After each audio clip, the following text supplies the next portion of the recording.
Let me start the recording. Okay, okay, fine.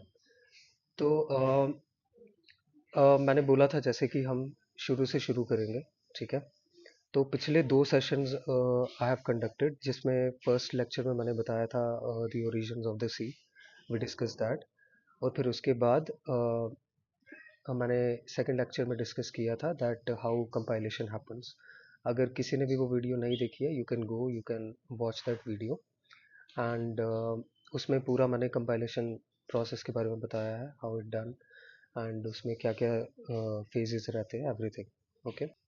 हम सबको पता है ना कि प्रोग्राम जब हम लिखते हैं, when we start typing everything, like we know the syntax of the language at least now, we know we write hash include, right? Everybody knows what is hash include. Let me know if you guys don't know. Okay, fine. So I was talking ki we know what is a header file, right? We say hash, then we say that include the directive, and then we say the header file, right? So header file is basically normal file in which we have what the prototypes of the functions. ठीक है? functions क्या होते हैं हम discuss करेंगे, but just understand कि ये file के अंदर जैसे S T D I O है, S T D L I B है, फाइल्स क्यों बनाई गई हैं पहले तो, if you have any doubt about it, files हमने इसलिए बनाई हैं ताकि सिमिलर टाइप का कोड हम एक जगह पे रख सकें, which is the normal instinct how humans manage things, right? हमारे कबर्ड में भी हमने हर चीज़ को अच्छे से मैनेज करके रखा होता है, right? So like that. So similar stuff goes in a same kind of file.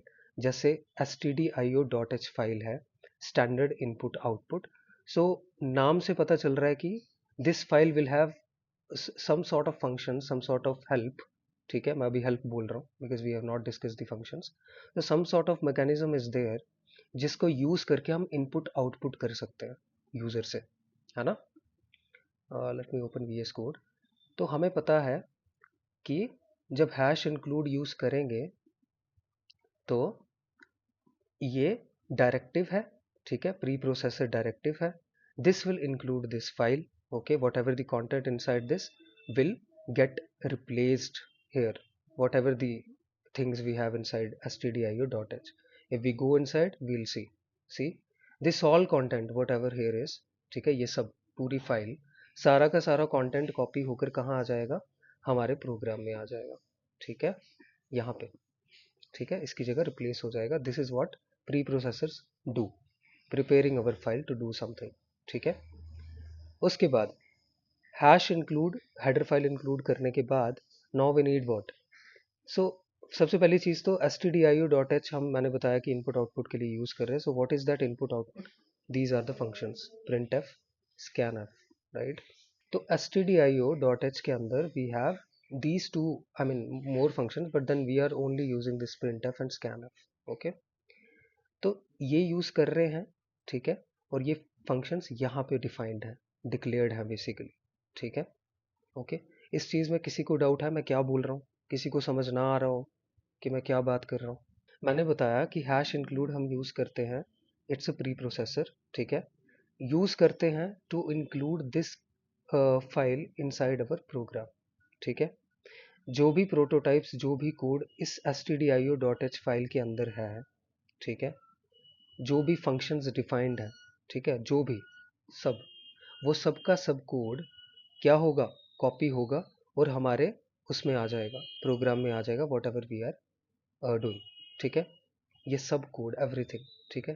देखो यहाँ पे ये एफ डब्ल्यू प्रिंट एफ है, एवरीथिंग। हम क्या यूज करते हैं? हम सिर्फ प्रिंट एफ यूज करते हैं, है ना, फिलहाल। जैसे प्रिंट एफ, है ना, स्कैन एफ, राइट? देखो ये फंक्शन हम ये यूज करते हैं। So this is here, defined here, declared here basically, this is not definition, only the declaration। हम यूज करते हैं इसको, इसीलिए हमें stdio.h फाइल की जरूरत होती है, ठीक है, ओके, इज दैट फाइन? तो ये सारा का सारा कोड प्रोग्राम में आ जाएगा, and this is what preprocessors do, ठीक है, preparing our file with whatever functions we need in our program वो सब उसका यहाँ पे कोड है, यहाँ से आ जाएगा हमारी फाइल में and then we can use it. अगर आप ये फाइल नहीं इंक्लूड करोगे, how the compiler will know कि printf फंक्शन क्या है, right? Nobody knows that, right? तो इसकी डेफिनेशन, इसकी डिक्लेरेशन कंपाइलर को बताने के लिए कि ये मैं कहाँ से यूज कर रहा हूँ, that's why we are including this file. Okay, ये समझ में आता है? यहाँ से कोई डाउट? ओके, ठीक है, हेडर फाइल से आगे मूव करते हैं। उसके बाद जो हमारे पास आता है which is a function, right? Now specifically we always write main function, right? So everybody knows why main is important, because it is like a door. This is the only point from where the execution of our program will start. ठीक है, main function को ऐसा समझिए कि आपके घर में enter करने के लिए देर is a main door, right? उसके अलावा खिड़की से एंटर करेंगे तो थोड़ा फिशी लगेगा, है ना, and it's not appropriate as well. तो main is like a door जिसके जिसके होने से our execution will start, the program execution. Other than this, no matter how many functions you have, doesn't matter, main has to be here. Okay, main function is the entry point of our program to start the execution. ठीक है, okay. And main function क्या लेता है? अपने साथ लेता है एक रिटर्न टाइप। ठीक है, क्या लेता है? Return type. Now this return type can be of some sort of basic data types. For example, we have int, float, right? Double, char, okay? And also a special type of return type which is void. So void means that this function, particular function, okay? I know we have not discussed function, don't worry. I'm just telling you the overview, how a function defined, declared, and how we sort of syntax is. ठीक है, so first we write the return type. पहले हम return type लिखेंगे. Return type can be, I told you, int, float, main, double, int, float, double, char. ठीक है, and there is also a special type of return type which is void. Now return type लिखनी क्यों है? ठीक है, सबसे पहले पहली बात तो यही आती है। ठीक है, रिटर्न टाइप हम इसलिए यूज करते हैं because functions have this capability कि जब वो कोई कोड परफॉर्म करेंगे, जो भी उनके अंदर हम लिखेंगे, this is the scope of the function.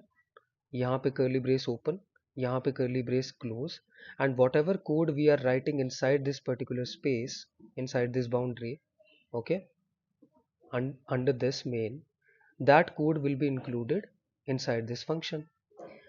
Now वो कोड, जो भी कोड है, फंक्शंस का बेसिकली मतलब होता है to do some sort of task and then there might be a chances that we want a value back. For example, let me tell you this. For example, हमारे पास दो numbers हैं integer type के, we want to add them. Okay, suppose we have two numbers, we want to add them. ठीक है, ये मैंने बना दिया फंक्शन। ठीक है, this is the name of the function.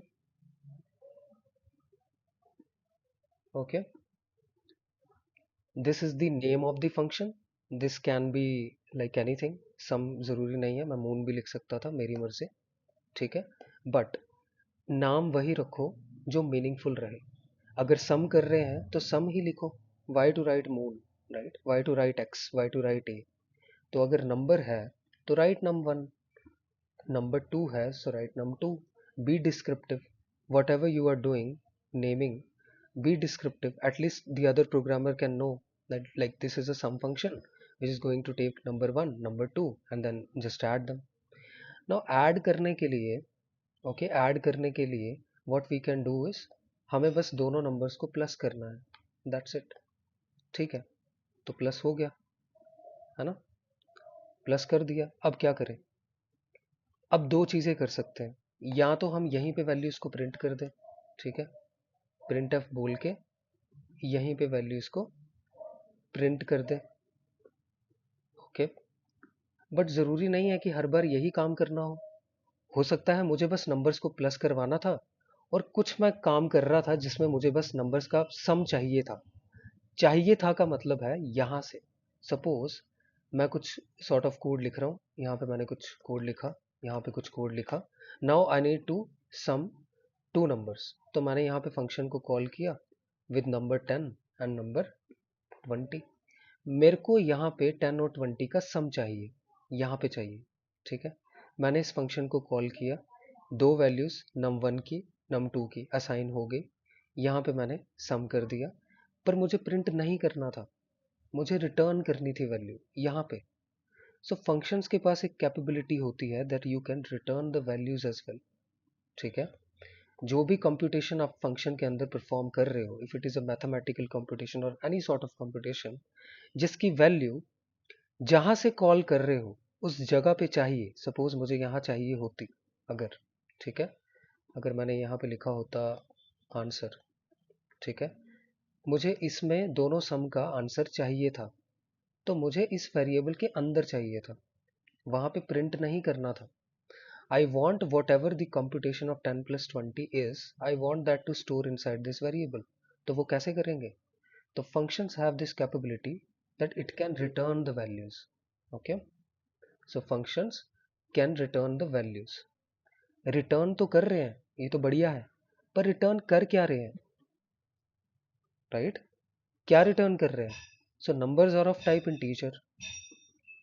So obviously their sum will also be integer, right? Sum भी तो integer ही होगा. सो रिटर्न जो भी कर रहे हैं उसकी एक टाइप होगी, that is why this is known as return type. Okay, so जो भी टाइप की वैल्यू अगर तो रिटर्न कर रहे हो तो you have to mention here while giving the signature of the function. I am using the technical words now ताकि आपके दिमाग में कुछ चीजें जाएं. While writing the signature of the function, you need to mention the return type because we know this function can return some sort of value.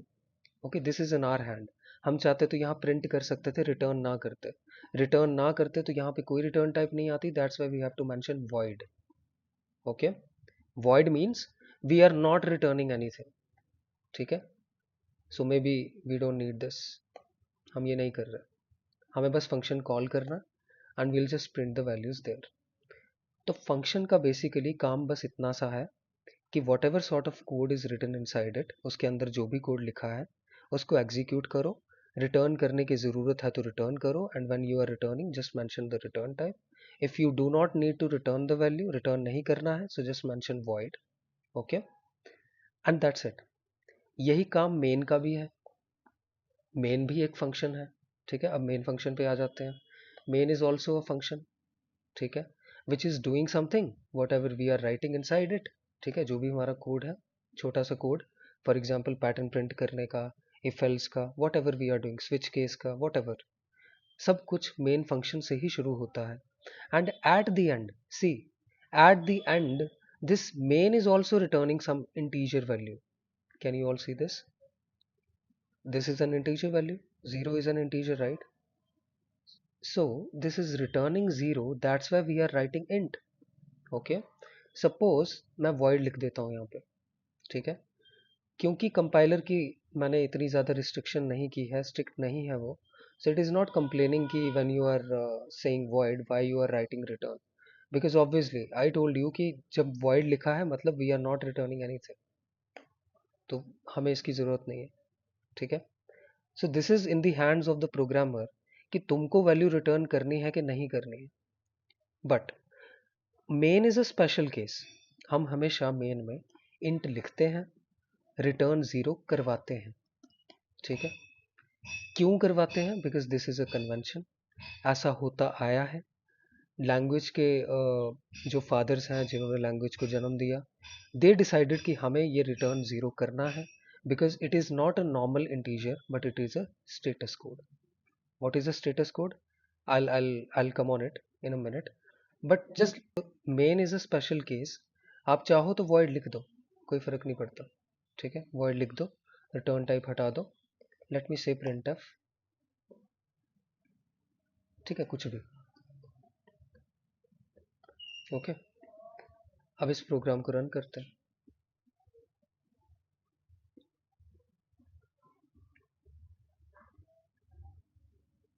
Am I getting any errors? No. हो गया print, C programming, right? I'm not getting any errors. Why? Because this is proper valid syntax. This is a return type, this is a name, these are the parentheses, right?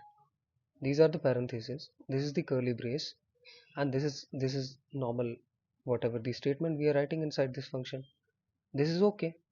But if we are saying int, okay, so we have to return some value at least. अभी भी error नहीं आ रहा है, हो सकता है ये चल भी जाए, because the see चल भी गया. See the strictness is not there, that's why it is not complaining कि आपने डेटा टाइप मेंशन किया है, रिटर्न टाइप लिखो. हो सकता है आपके कंप्यूटर्स में ये केस ना हो सकता है वो कंप्लेन करे, ठीक है. But I am just telling you कि इंट लिखा है, so you should return zero. Okay, return zero. अच्छा, मैंने जितना भी बोला अभी तक फंक्शन के बारे में बताया, किसी को कोई डाउट है यहाँ पे? किसी को कुछ समझ ना आ रहा हो, किसी को लग रहा हो कि बहुत ऊपर ऊपर से जा रहा है? एनीबॉडी? Yes Raghav, please. ठीक है. You just need not to return anything from the function.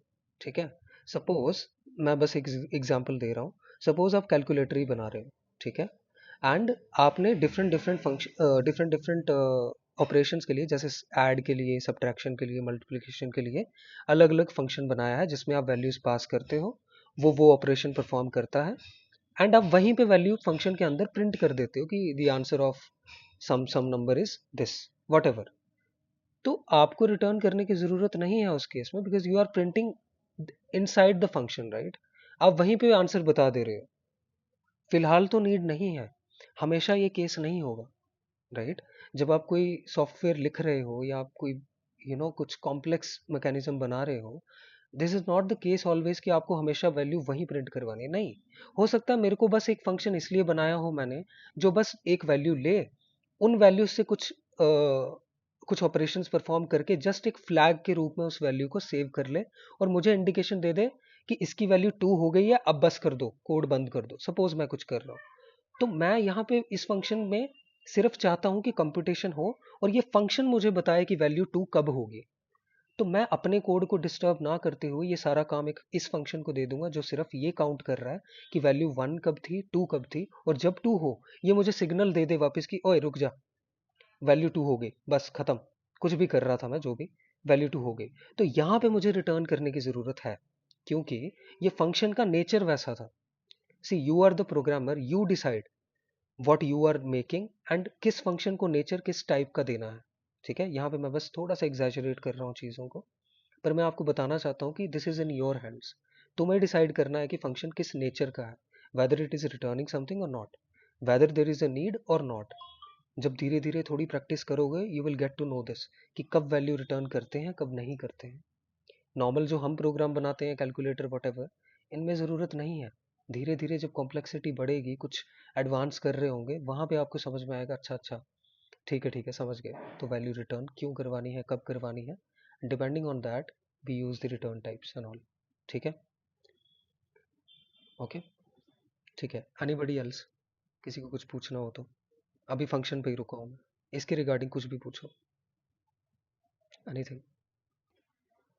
By default कुछ नहीं आएगा. ठीक है. देखो, प्रॉब्लम ये है कि व्हेन यू आर सेइंग कि मैं कुछ वैल्यू रिटर्न कर रहा हूँ, तो कंपाइलर एक्सपेक्ट करेगा कि आप कुछ वैल्यू रिटर्न करो. एंड एक्चुअली इस वीएस कोड को मुझे इंडिकेशन देना चाहिए था कि why you are not returning anything. This is not good, this is not a good practice. Okay. Programming में एक चीज़ का ध्यान देना कि हर चीज़ का कुछ ना कुछ मीनिंग है. When we are giving the spaces, चाहते तो यहाँ नीचे भी लिख सकते थे, but at least we are giving the spaces ताकि रीडेबल लगे. प्रोग्राम पढ़ें तो समझ में आए इंट मेन कहाँ है, उसके अंदर बॉडी कहाँ पे ख़त्म हो रही है, यहाँ पे ख़त्म हो रही है, स्टेटमेंट्स कहाँ हैं कहाँ नहीं है. तो रिटर्न ज़ीरो पे एरर नहीं आया, क्योंकि कंपाइलर इतना स्ट्रिक्ट नहीं है. You can change the strictness also, वो भी बताएंगे वो कैसे होता है, उसकी ज़रूरत नहीं है. But just just let me know कि मेरे को बस आपको ये बताना था कि रिटर्न टाइप लिखा है तो you should return the values. ठीक है. This is a good practice. At least you are maintaining that thing, right, कि आप करके देखते हैं, करके देखते हैं. ठीक है, ये लो सी कर दिया मैंने. ओके. मुझे अभी तो कोई कंपाइलर मुझे कोई बता नहीं रहा, वीएस कोड भी कोई एरर नहीं दे रहा. Let's run it. हो गया. See, getting the output. But do you prefer this? आप हमेशा कैर रिटर्न करोगे? नहीं करोगे. This is not the preferred way. कर तो सकते हैं. Okay, this is not a preferred way. Always use integer.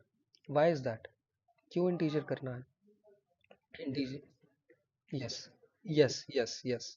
तो इंटीजर इसलिए करना है क्योंकि जो डेनिस रिची थे, ठीक है, और केन थॉम्सन थे, ठीक है, इन्होंने जब लैंग्वेज को डिफाइन किया, डिक्लेयर किया, बनाया मतलब, अब वहां पे उनको जब प्रोग्राम खत्म करना था, सम सॉर्ट ऑफ इंडिकेशन चाहिए था जो वो चाहते थे कि ऑपरेटिंग सिस्टम को मिले. इवेंचुअली कंपाइलर प्रोग्राम रन कर रहा है, समझ रहा है ना, बाइनरी में कन्वर्ट कर रहा है. बाइनरी का जो 0 1 जो भी फॉर्मेट है, हार्डवेयर तक लेकर जा रहा है operating system. Operating system should know कि प्रोग्राम कहाँ पे खत्म हो गया. So this is sort of a full stop of our program, of our execution, कि खत्म हो गया code. Okay, so this zero means everything goes well, कोई गलती नहीं है, सब सब गुड है, ठीक है, सब अच्छे से चला, good. But this can also come in your mind like, हमने प्रोग्राम रन नहीं किया, so how do we know कि एरर्स नहीं है? बिल्कुल, इसका उससे कोई लेना देना भी नहीं है, ठीक है. इस जीरो का स्टेटस कोड का मतलब है कि हमने अपनी तरफ से पूरा प्रोग्राम लिख दिया. There is nothing which is incomplete in this program. So हमारी तरफ से तो सब ओके है. अब तुम चेक करके बताओ कि इसमें कोई एरर है कि नहीं. तो दिस इज सॉर्ट ऑफ लाइक ए कन्वेंशन, ठीक है, जो हम करते हैं. चाहते तो घड़ी राइट हैंड में भी पहन सकते थे, लेफ्ट में पहनते हैं, थोड़ा कन्वीनियंट है, ठीक है.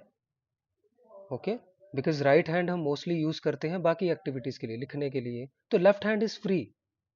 That is why left hand पे घड़ी पहनते हैं, ताकि राइट हैंड से लिख भी रहे हो कुछ भी करते टाइम, तो at least we can use the left hand to see the time.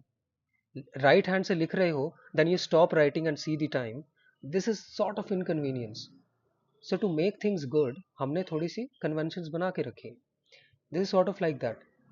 Okay, so zero means okay, good, success. One means और any other value means, zero के अलावा कोई भी value, suppose -909, this means something is going on, this is not correct code. Okay, हो सकता है मैंने code में कुछ गलती कर दी हो या कोई लॉजिक में प्रॉब्लम आ गई हो और मुझे खुद नहीं समझ आ रहा कि ये ठीक कैसे करूं. So being a programmer, if I know the rules, मैं यहाँ पे स्टेटस कोड जीरो नहीं दूंगा, मैं यहाँ पे स्टेटस कोड वन दे दूंगा. तो जीरो का मतलब होता है सक्सेस, ओके, एंड वन का मतलब होता है फेलियर, ठीक है. कुछ गड़बड़ हो गई है मुझसे, मेरे को समझ में नहीं आ रहा मैं क्या करूं. जो दूसरा प्रोग्रामर कभी कोड रीड करेगा, so it can, I mean he और she can see the value कि okay, status code is one, that means something is bad going on here. तो वो कोड को चेक करेगा, उसको रेक्टिफाई करेगा, रन करके देखेगा व्हाट इज द प्रॉब्लम. हो सकता है एरर ना हो, बट लॉजिकली आउटपुट सही ना आ रहा हो. सम दो नंबर्स का करवाना था, बट आउटपुट में बस वो फर्स्ट नंबर ही प्रिंट कर रहा है, सम कर ही नहीं रहा. So there is something bad going on here. So ये स्टेटस कोड मैं चेंज कर सकता हूँ. Zero mean success, any other value means failure. So usually we write one for failure. This is sort of convention. There are other status codes as well, आप read कर सकते हो उसके बारे में. So this was the idea. Everybody clear कि हम return zero क्यों यूज करते हैं, रिटर्न टाइप क्यों यूज करते हैं? एनीबडी, किसी को कोई भी डाउट हो प्लीज लेट मी नो. ठीक है, there are few things, let me tell you, क्योंकि हो सकता है आप में से कुछ ने प्रोग्रामिंग पहले पढ़ी हो सकता है they know everything, but still let me just tell you.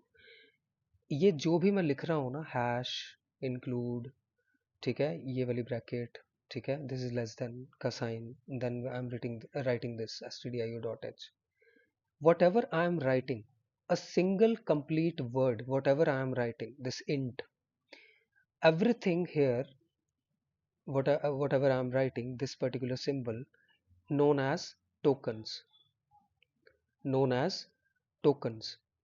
What is a token? Okay, so everything, whatever complete thing I am writing, for example this particular word, okay, this is known as token. What is a token? Anything, I mean the smallest individual entity, okay, I'm quoting this, the smallest individual entity which is having a special meaning inside that particular language. So right now we are practicing C language. So this bracket has a meaning inside C language, that this is the closing curly brace, this is the opening curly brace of a function. So this has a meaning. This is a token. Printf has a meaning. This is a token. This parenthesis, a sort of bracket, has a meaning. This is a token. This quote is a token. Okay.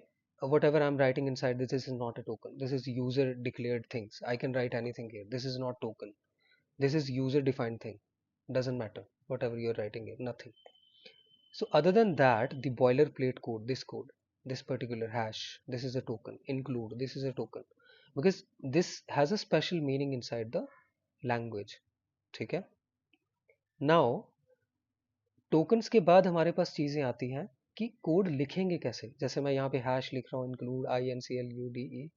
So her programming language का क्या होता है, character set होता है. क्या होता है, character set. Character set का मतलब है कि प्रोग्रामिंग में लॉजिक लिखने के लिए, सिंटैक्स लिखने के लिए टर्म्स क्या यूज करेंगे, हिंदी यूज करेंगे, इंग्लिश यूज करेंगे, sort of what type of language और characters we are going to use. So English is the widely accepted language, right, in the whole world. So mostly हमारे जो programs हैं, जो भी high level programming languages हैं, they are all in English, right? Obviously दूसरी country में जाओगे Chinese में भी होंगी. This is generally I'm speaking. So we are writing here in English alphabet. So character set conclude A to Z alphabets. Also small a to small z alphabets. We have 0 to 9 digits, and then also some special characters. Okay, special characters are also there. For example, space is there. Okay, this space, not the quotes. I'm just writing the quotes because I want to tell you the space. This space is also a special character. This dollar, whatever symbols we have, these all are what, special characters. Okay, so this has a meaning inside the language. ठीक है, इसका मतलब है. तो ये बनाता है साथ में क्या, करेक्टर सेट. ये और ये. तो इसके अलावा कोई यूज करोगे, सपोज अगर मैं इंग्लिश में टाइप कर रहा हूँ और तुम हिंदी का कोई वर्ड लिख दो कीबोर्ड की लैंग्वेज चेंज करके, इसको समझ में नहीं आएगा ये वर्ड क्या है. ठीक है, क्यों, क्योंकि वो करेक्टर सेट में डिफाइंड नहीं है लैंग्वेज के. कंपाइलर डोंट नो अगर इनके अलावा भी कोई अल्फाबेट्स होते हैं कि नहीं होते. ठीक है, so character set from some sort of mechanism inside a language by using which I can write the code, the syntax of the language. ये समझ में आती है बात. So this is a character set. तो टोकन मैंने बता दिया, करेक्टर सेट बता दिया.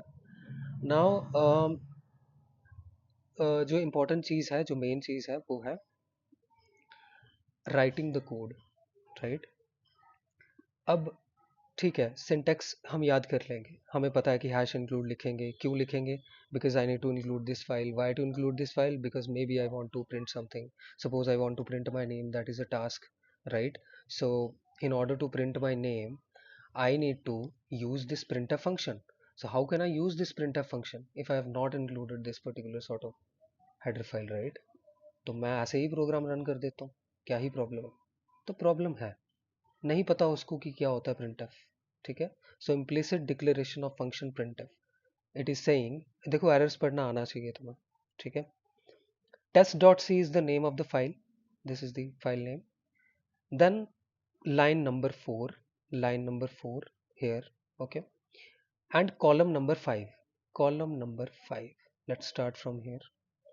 1 2 3 4 5. So this p is starting at the 5th position, so it is saying, hey, what is this p and whatever you are writing after that. So don't know, no idea what is this printf. So that is why it is complaining कि printf मुझे नहीं पता क्या है, तो check करो. तो ठीक है, तो हमें पता है कि हेडर फाइल्स क्यों यूज करने हैं, right, to use this function और other sort of functions, whatever the need is. ठीक है, नाउ अब मेन चीज आती है कि लॉजिक कैसे बिल्ड करते हैं. थोड़ा सा इस पे बात कर लेते हैं, how to build the logic. ठीक है, लॉजिक बिल्डिंग आती है गलत कोड लिखने से. प्लीज मेरी बात को नोट करो, मैंने बोला लॉजिक बिल्डिंग आती है गलत कोड लिखने से. ठीक है, तो राइट कोड और गलत लिखो। अगर तुमने प्रोग्रामिंग नहीं पढ़ी है तो गलत कोड लिखो। एरर्स आने दो, लेट इट फ्लो, और एरर्स को रीड करना सीखो। समझो कि मैंने क्या गलती की है। Right it down on a paper और एनीवेयर। समझो कि मैंने क्या नहीं किया। सपोज मैं लिख देता, ठीक है, ऐसे लिख देता और आई am writing something inside it, ठीक है, और अब मैं चाहता हूँ कि ये प्रिंट हो जाए, तो ये प्रिंट नहीं होगा, ठीक है ना। उसको नहीं समझ में आएगा ये क्या है। तो समझो वो क्या बोल रहा है, implicit declaration of the function this don't know where it is and what it is, ठीक है। तो ये तो कोई फंक्शन ही नहीं होता, है ना। printf is a function. अब आप बोलोगे कि ये याद कैसे रहेगा कि लैंग्वेज में क्या क्या चीजें हैं, ठीक है। तो पता कैसे चलेगा कि करना क्या, राइट। तो वो पता चलता है जब आप बेसिक प्रोग्राम्स बनाते हो। सी क्लास में ये जो जितने भी छोटे छोटे प्रोग्राम्स हैं, please print the numbers from 1 to 10, please output your name, please output that, please do this, ये छोटे छोटे जो नॉनसेंस चीजें हमें लगती हैं कि हम सोचते हैं यार इसकी क्या ही जरूरत है, ये क्या ही करवा रहे हो, वो इसलिए हो रही हैं because we want you to be familiar with the code. जब तुम्हें ये समझ में आएगा कि कब अगर कोई मैसेज प्रिंट करवाना है in some sort of way, so print f is a function there. उसमें हम प्रिंटिंग करवाते हैं whatever we want to say to the user on the console on the terminal.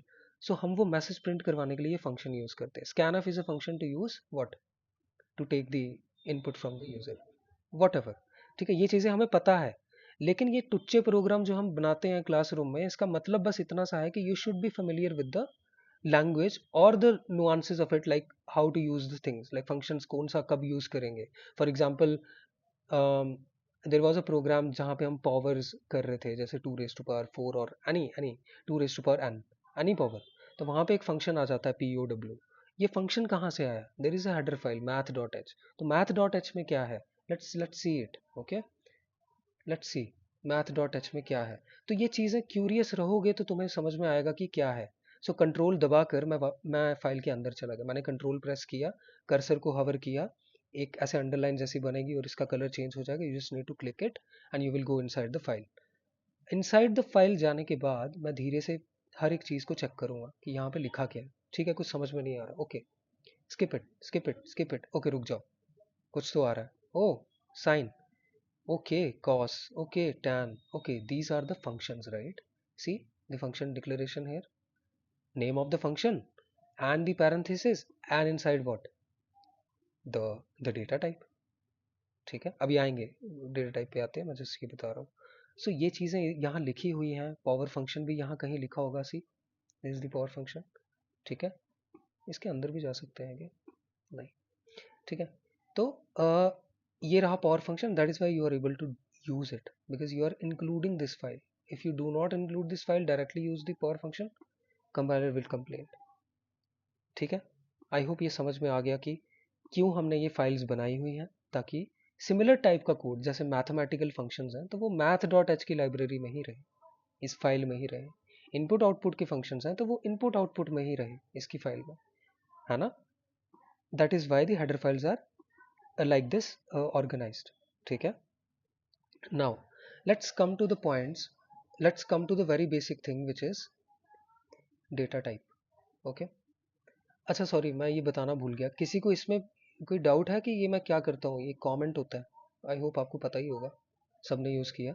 So this is known as single line comment, okay, this is known as single line comment and there is another type of comment which is like this: /2, inside that the star, two star things, okay, inside that whatever you are writing, this will span to the multiple lines as well। तो ये multiple lines को span कर सकता है।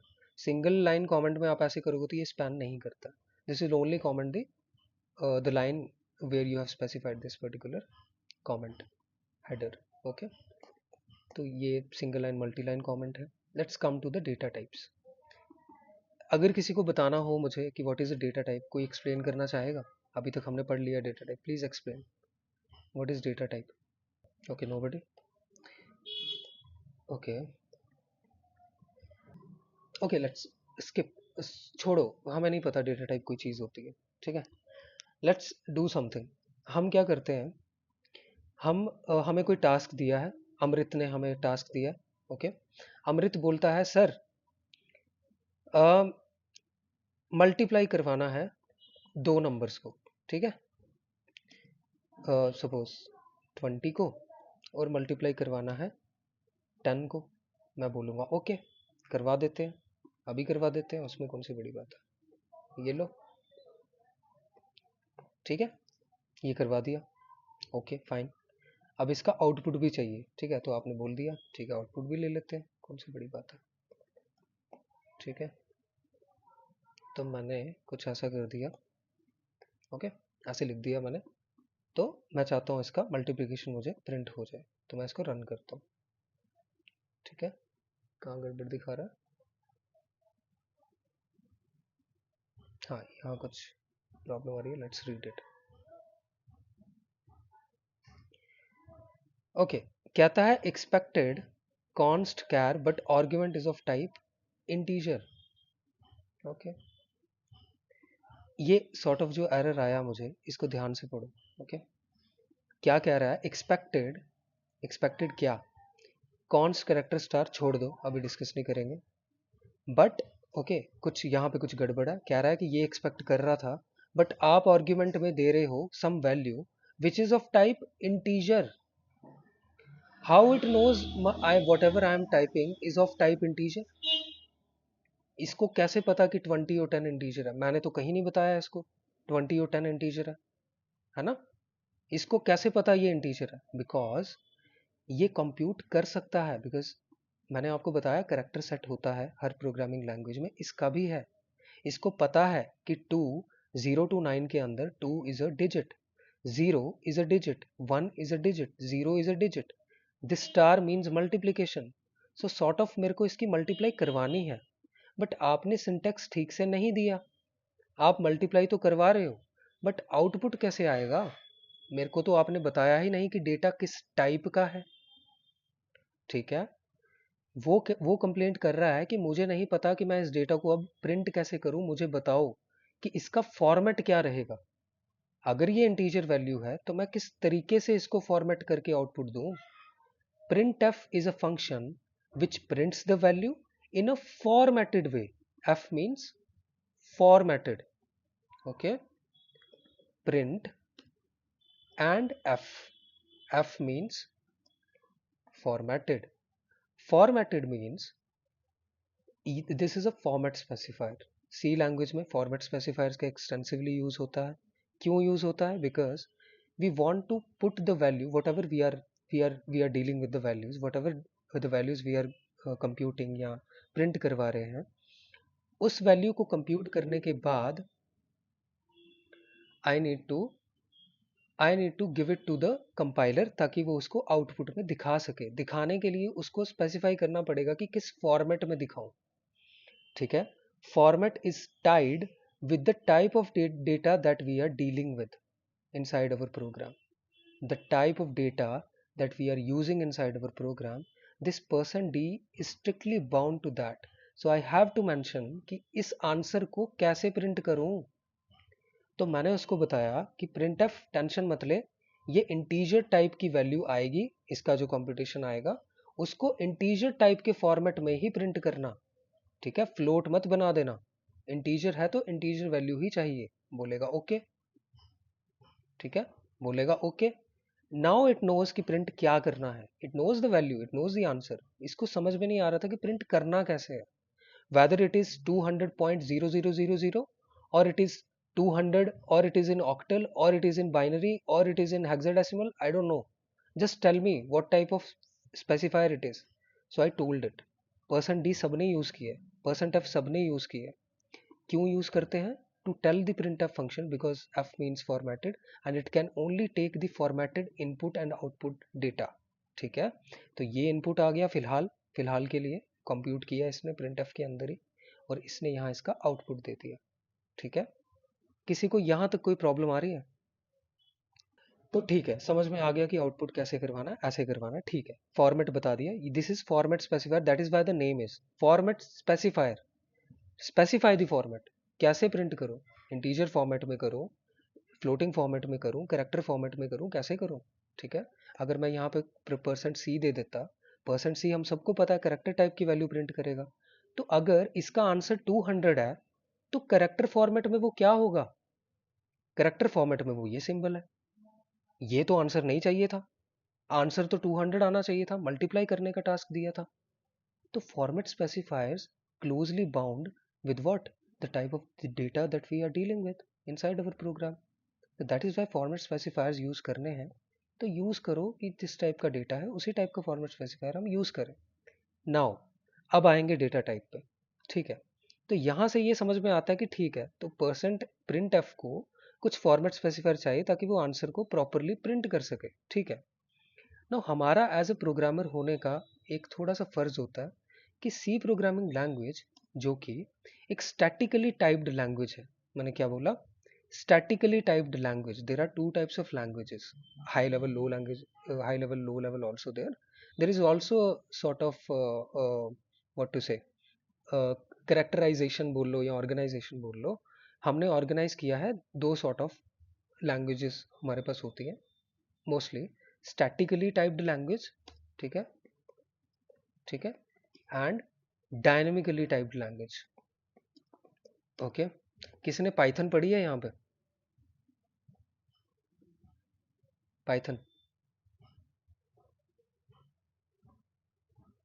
Okay, नहीं पढ़ी है, ठीक है।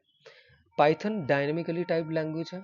अगर किसी ने पाइथन नहीं पढ़ी और आपको नहीं पता उसमें काम कैसे होता है तो मैं अभी थोड़ी देर में बताता हूँ। स्टैटिकली टाइप्ड का मतलब है कि लैंग्वेज को बताना पड़ेगा before doing anything in the program आप किस टाइप के डेटा के साथ डील करने वाले हो। ओके, अगर अमृत ने मुझे बोला कि दो नंबर्स को आउटपुट करना है, मल्टीप्लाई करना है, तो दो नंबर्स किस टाइप के हैं वो बताना पड़ेगा। ठीक है, बताना पड़ेगा मतलब कि बताना पड़ेगा कि टाइप क्या है। This is known as data type. तो that is why data type is important because C language is designed in a way कि वो आपसे पहले पूछेगा कि देखो डायरेक्टली ए बी की वैल्यू यूज मत करने लग जाना। देखो मैं स्टैटिकली टाइप्ड लैंग्वेज हूँ, मेरे को पहले बताना पड़ेगा, ठीक है, कि क्या क्या चीज़ें यूज़ कर रहे हो और वो किस टाइप की हैं। ठीक है, मैं बहुत स्ट्रिक्ट हूँ, मैं ध्यान नहीं देती ऐसे लैंग्वेज हूँ, मैं बहुत स्ट्रिक्ट लैंग्वेज हूँ।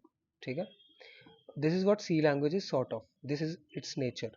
So statically typed means you need to tell what type of data you are using inside your program. So please declare whatever data you are going to keep, declare what type we have. You cannot change its type. During the run of during the run of this program, this a is now of type integer, this b is now of type integer. Okay, अब इसके अलावा suppose अगर मैं a में दे देता 20 value, don't worry अभी variable सब करेंगे डिस्कस, डोंट वरी, दे देता 20 10, सो a के पास 20 है, b के पास 10 है। ठीक है, now this is a integer value and computer should know it, compiler should know it. Okay, यहाँ पे अगर तुम दे दो,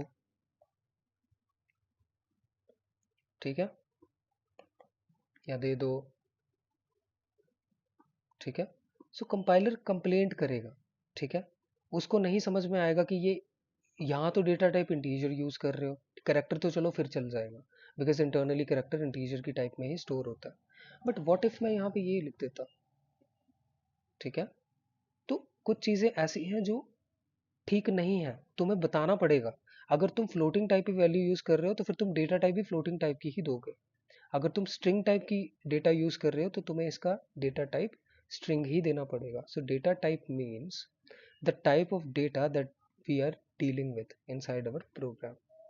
ठीक है, डेटा टाइप हमारे पास बेसिकली जो बेसिक डेटा टाइप्स है वो कुछ इस प्रकार है, जैसे इंट, डबल, क्यार, ठीक है, और हमारे पास आता है एक बूल। ठीक है, बूल भी एक डेटा टाइप है। ठीक है, इसके बारे में डिस्कस करेंगे जब बूलियन वैल्यूज को डिफाइन करेंगे, तब बताऊंगा। Float is also there.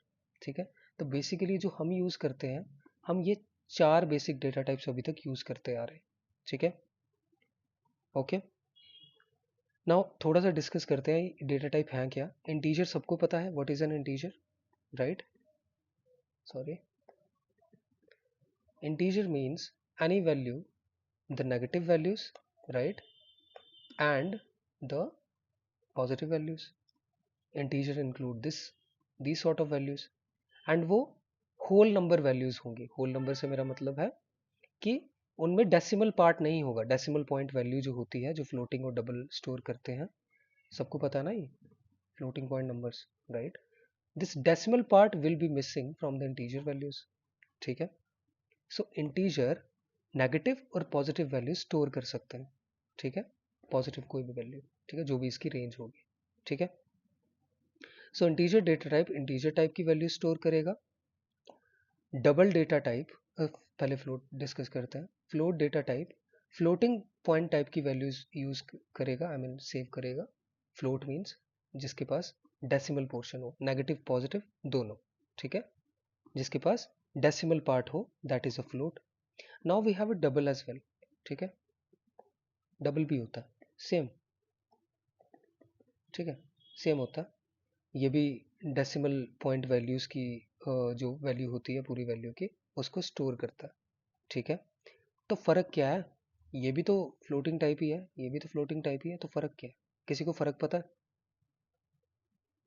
What is the difference? Size. ठीक है. प्रिसीजन. ठीक है. डबल मोस्टली हम तब यूज करते हैं when we are dealing with the scientific calculations और सम सॉर्ट ऑफ, जहाँ पे प्रिसीजन बहुत मैटर करता है. फॉर एग्जांपल हम कैलकुलेट कर रहे हैं एरिया ऑफ अ ट्राइंगल. ठीक है. Sorry, area of a room suppose. So हमें कुछ मेजरमेंट चाहिए रूम की, और वो भी एक्यूरेट चाहिए, क्योंकि हम उसमें कुछ काम करवाने वाले हैं. रूम में मेजरमेंट्स में इक्का दुक्का कोई भी प्रॉब्लम आ गई तो गड़बड़ हो जाएगी. So we need precision. There we can use double values. Okay. Suppose you are creating a cart, sort of जैसे अमेजोन की कार्ट होती है, उसके अंदर हम आइटम्स ऐड करते हैं. तो वो आइटम्स जब ऐड करते हैं तो नीचे टोटल भी बताता है कि आपके आइटम्स जितने भी आपने ऐड किए हैं उसका टोटल ये है. वो भी तो फ्लोटिंग में ही होता है ना? पर वहां पे हमें प्रिसीजन चाहिए, because there is a money involve. Precision के लिए always, most of the times, we use double, ताकि वैल्यू एक्यूरेट आए, ज़्यादा एक्यूरेट आए. ज़्यादा डेसिमल प्लेसेस तक वैल्यू जाएगी तो ज़्यादा एक्यूरेट आएगी. फ्लोटिंग टाइप हम यूज़ करते हैं नॉर्मल, कंसिडर नॉर्मल सिनारियोज के लिए. ठीक है. नॉर्मली जैसे हमें कुछ वैल्यूज कंप्यूट करनी है, वट एवर. तो प्रिसीजन. बोलो. हाँ, डिपेंडिंग अपॉन कि आपका आर्किटेक्चर क्या है. मेरा 64 बिट पीसी है, तो 64 2 raised to power 64 तक चला जाएगा. Depending upon the architecture. 32 bit है तो उसके हिसाब से होगा. 16 बिट कंप्यूटर आजकल नहीं आते. 32, 64, 86, है ना? तो आर्किटेक्चर पे डिपेंड करता है इसकी रेंज और प्रिसीजन क्या हो. सॉरी. नहीं, क्यों फिक्स रहेगी? सबकी चेंज करेगी. मैंने बोला ना. हाँ, मैंने बोला ना कि देखो, नॉर्मली जो सी जो स्पेसिफाई करता है रेंज, जो स्पेस सी बोलता है इंटीजर को लेने के लिए, वो बोलता है 4 बाइट्स. ठीक है. बिट्स बाइट्स पता है ना सबको. The basic unit to measure the space और memory, that is a bit. Bits byte सबको क्लियर है? 1 बाइट में कितने बिट्स होते हैं, है ना? 8 बिट्स होते हैं. 4 बिट्स को निबल बोलते हैं. I hope you know this. Okay. ठीक है. तो इंटीजर 4 बाइट्स तक का डेटा स्टोर कर सकता है. 4 बाइट्स मतलब 32 बिट्स, है ना? 4 8 जा 32. 1 बाइट में 8 बिट्स, तो 4 में 32. 32 bits. What is 32? 2 raised to power 31. I mean minus और प्लस को अगर ऐड कर रहे हैं तो. सो -2 raised to power 31. 2 plus 2 raised to power 31. Zero से चलता ना, ये जीरो से लेके 31 तक. सो 2 raised to power 31 अगर आर्किटेक्चर 32 बिट का है तो. अगर आर्किटेक्चर 64 बिट का है तो भी हो सकता है 4 बाइट ही ले, because C C language specify करती है तो 4 तो लेना ही लेना है. एक्स्ट्रा क्यों ही देंगे उसको. हाँ, डबल, क्योंकि डबल को प्रिसीजन चाहिए होती है. तो हो सकता है मेरा आर्किटेक्चर 64 है तो वो पूरा का पूरा 64 बाइट ही ले. ये भी डिपेंड करता है कि आपने कंपाइलर कौन सा इंस्टॉल किया है. अगर मैंने जी सी सी मिंग जी डब्ल्यू कंपाइलर इंस्टॉल किया, उसकी स्पेसिफिकेशन और डेटा टाइप्स को रेंज देने का, स्पेस देने का जो उसका मेथड होगा वो डिफरेंट होगा. उस पर डिपेंड करता है. तो कंपाइलर किस टाइप का है, आपका आर्किटेक्चर क्या है जिस पे प्रोग्राम बना रहे हो, विंडोज़ है, मैक है, इन्वायरमेंट क्या है, उस पर डिपेंड करता है. तो मोस्टली जो हम डिस्कस करते हैं, हम जनरल वे में बोलते हैं, एवरेज बोलते हैं. तो ये 4 बाइट लेता है. ठीक है. Double, I guess double value लेता है फ्लोट की. तो फ्लोट अगर 6 लेता है तो या 4 लेता है या जो भी लेता है, ठीक है, उससे डबल। अगर ये 8 लेता है तो ये 16 लेगा, ठीक है, ऐसा कुछ, ठीक है। कैरेक्टर हमेशा 1 बाइट डेटा लेता है, 1 बाइट मतलब 8 bits, 2 raise to power 7, okay, ठीक है। ऐसे 2 रेज़ टू पावर 7 मतलब कैलकुलेट कर लो। इसमें भी साइंड और अनसाइंड कर सकते हो तुम, वो बाद में बताता हूँ साइंड अनसाइंड क्या होता है। तो बेसिकली ये 4 डेटा टाइप हैं जिसके साथ हमें डील करना है। जो बेसिक प्रोग्राम्स हम बनाते आ रहे हैं, थोड़ा थोड़ा जो हम करते आ रहे हैं, these 4 data types are enough just for now. Other data types are also there, user defined data types are there. अभी उन पे नहीं जाते हैं बिकॉज एग्जाम में वो नहीं आना है, तो मैं थोड़ा स्किप करूंगा उस चीज़ को। ऑलरेडी 12 हो चुके हैं, तो मैं चाहता हूँ कि मोस्ट ऑफ द थिंग्स करें। अभी हम डेटा टाइप्स भी पहुंचे हैं, डेटा टाइप्स हो गए। Let's come to the variables, most important thing. अच्छा, वेरिएबल तो पता ही होगा, वेरिएबल क्या होता है। हाँ, किसी किसी की वैल्यूज को स्टोर कर सकते हैं। Variable is just like a container, ठीक है। घर पे कंटेनर्स होते हैं ना, उनके अंदर सामान डाल देते हैं। अब उसमें भी अगर कोई अच्छा मैनेजर है तो जो मैनेज करना जानता है चीज़ों को, तो उसमें भी अच्छा है कि उसने अलग अलग कंटेनर्स रखे हैं।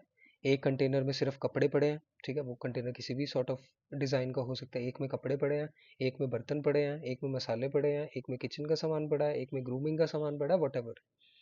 सो मैंने चीज़ों को ऑर्गेनाइज किया है, स्टोर किया है, कंटेन किया है। किसमें? Some sort of a box, some sort of a container. Programming में why do we need variables on the first place? Because हमेशा तुम वैल्यूज कंप्यूट प्रिंटफ के अंदर ही नहीं करवा सकते हो, राइट? कभी कभी तुम्हें ऐसे कुछ प्रोग्राम्स बनाने पड़ेंगे जो तुम्हारे हाथ में नहीं है। You don't know what is the value, right? हो सकता है यूजर कुछ एंटर कर रहा हो, मुझे क्या पता वो क्या एंटर कर रहा है। तो मैं पहले ही उसको बिना स्टोर किए कैसे पता लगाऊं कि मेरे पास वैल्यू आई क्या, और आएंगी तो कहीं तो रखना पड़ेगा ना, ताकि मैं फ्यूचर में उन वैल्यूज पे कोई ऑपरेशन परफॉर्म कर सकूं। अगर मैं कैलकुलेटर बना रहा हूं तो मुझे अगर सम करना है तो सम के लिए 2 नंबर्स चाहिए। 2 नंबर्स कौन से? यूजर की मर्जी के। यूजर जब नंबर एंटर करेगा कीबोर्ड से तो कहाँ जाएगा वो? मेमोरी में। मेमोरी में कैसे स्टोर होगा? यूजिंग द वेरिएबल्स, ठीक है। आई होप रैम के बारे में सबको पता है। RAM is the unit inside our program जो टेम्पररीली डेटा को स्टोर करता है until when our PC is waked up. जब तक ऑन है तब तक चीज़ें चलती रहेंगी। ये सॉर्ट ऑफ वीएस कोड चल रहा है, रैम में डेटा पड़ा है। टेलीग्राम चल रहा है, रैम में डेटा पड़ा है। ये कोई सॉफ्टवेयर चल रहा है, रैम में डेटा पड़ा है। गूगल क्रोम पे टैब खुले हैं, रैम में डेटा पड़ा है, वट एवर, ठीक है। तो सब रैम में है, हर एक चीज़ रैम में है। तो जो वैल्यू यहाँ पे देंगे, ठीक है, सी ने कुछ रैम का पोर्शन रिजर्व किया होगा। लॉजिकली वो डिवाइड करता है 2 सेक्शंस में, ठीक है। उस पर नहीं जाएंगे बट बता देता हूँ, ठीक है। 2 सेक्शंस होती हैं, एक हीप मेमोरी होता है, एक स्टैक मेमोरी होता है। ये क्या होता है इसको बाद में देखेंगे, बट होता है। सी कंपाइलर और सॉर्ट ऑफ जो कंपाइलर्स होते हैं आजकल भी काफ़ी अच्छे से मेमोरी को यूज़ करते हैं। ऐसे नहीं कि सब सामान एक ही जगह डाल दिया, नहीं। स्टैक में अलग टाइप की डेटा डेटा स्टोर होगा, हीप में अलग टाइप का डेटा स्टोर होगा, वट। अभी वेरिएबल पे आते हैं। So variable is nothing but a container to hold the values whatever we are using inside our program, what we want to what operations we want to perform on that particular sort of data, ठीक है। तो variable is a container, ठीक है। तो variable को कैसे कैसे declare करते हैं, कैसे डिफाइन करते हैं, that depends on the user. तो बेसिकली इसके कुछ रूल्स हैं। रूल्स आई होप आपको पता होंगे, that you can not start a variable name with digits, ठीक है। You can not start a variable name with for example some sort of dollar, @ और any other special type of character, not allowed, ठीक है, not allowed, okay. दूसरी चीज जो allowed है, वो अलाउड ये है कि always start your variable names with a character, some sort of English character, ठीक है। So A to Z alphabets, anything, capital A, small a, ठीक है, वट एवर। कैरेक्टर से स्टार्ट करो, बाद में नंबर डाल सकते हो, ठीक है, बाद में नंबर डाल सकते हो, दैट इज वैलिड। पर पहले नंबर से शुरुआत नहीं करना है। हाँ, अंडरस्कोर्स यूज कर सकते हो, लैंग्वेज में डिफाइंड है। Underscore has a special meaning inside the language, so you can use underscores. अगर आपको अपना वेरिएबल का नाम कुछ इस तरह से देना है, सपोज मेन में मैं लिखता हूँ कि I have integer type of data and the variable name is going to be space, suppose. So this is a valid variable name. Okay, ठीक है, this is valid, you can do that. But ऐसा करते नहीं है, क्योंकि जो underscore होता है ना, जो लैंग्वेज होती है वो अपने कुछ स्पेशल फंक्शंस को अंडरस्कोर से ही स्टार्ट करती है ताकि डिस्टिंक्शन हो सके. हो सकता है ना कि यूजर भी कभी लाइफ में स्पेस नाम का वेरिएबल यूज कर दे, राइट? तो जस्ट टू सेपरेट दम कि ये वाला स्पेस जो सी प्रोग्रामिंग लैंग्वेज के अंदर डिफाइंड है that is a different, and the user what ever he is doing that space is different. तो ऑलवेज हम अंडरस्कोर से स्टार्ट करते हैं जो कंप्यूटर प्रोग्रामिंग लैंग्वेज के अंदर के फंक्शंस होते हैं, कोर फंक्शंस होते हैं, mostly starts with underscore in some cases. ठीक है, तो ठीक है, ये तो इसके कॉन्सेप्ट्स हो गए. ओके, सो वेरिएबल क्यों डिफाइन करना है? ताकि यूजर से कोई वैल्यू ले सके, या फिर ना भी ले तो खुद भी अगर कोई वैल्यू किसी वेरिएबल की सेट करनी है, जैसे फॉर एग्जांपल मैंने स्पेस नाम का एक वेरिएबल डिफाइन किया, डिक्लेयर किया सॉरी, एंड उसको इनिशियलाइज कर दिया एक वैल्यू से. Please listen to me. मैंने इनिशियलाइज कर दिया इसको वैल्यू से. This is known as declaration. यहां पे कोई वैल्यू असाइंड नहीं है. This is just declaration of a variable named space having a data type int. That's it. But जब कभी मैं ये करूं, this is known as initialization. This is not assignment. It is a sort of assignment, but during the declaration of a variable for the first time inside our program, whenever you are specifying the first value of it, this has a special meaning, initialization. What? Initialization. Okay, spelling देख लेना यार, गलत लिख दिया होंगे. Initialisation. Okay, जब declare करते हैं we do not give any value, value दे देते हैं तो it is a initialization. Now later point of time कहीं पे स्पेस ऑफ यू आप यूज कर रहे हो, सपोज कहीं कोड लिखा और कुछ आपने वैल्यू चेंज करनी थी, कोई कंपटीशन परफॉर्म की, वैल्यू हो गई 56. Now this is not initialization, this is assignment. क्यों? क्योंकि एक बार इनिशियलाइजेशन हो गई थी जब डिक्लेयर किया था. इनिशियलाइजेशन सिर्फ डिक्लेरेशन के टाइम पे ही होती है. बाकी वैल्यूज जो भी चेंज होंगी that is always and always be the assignments. Now 56 assigned to space.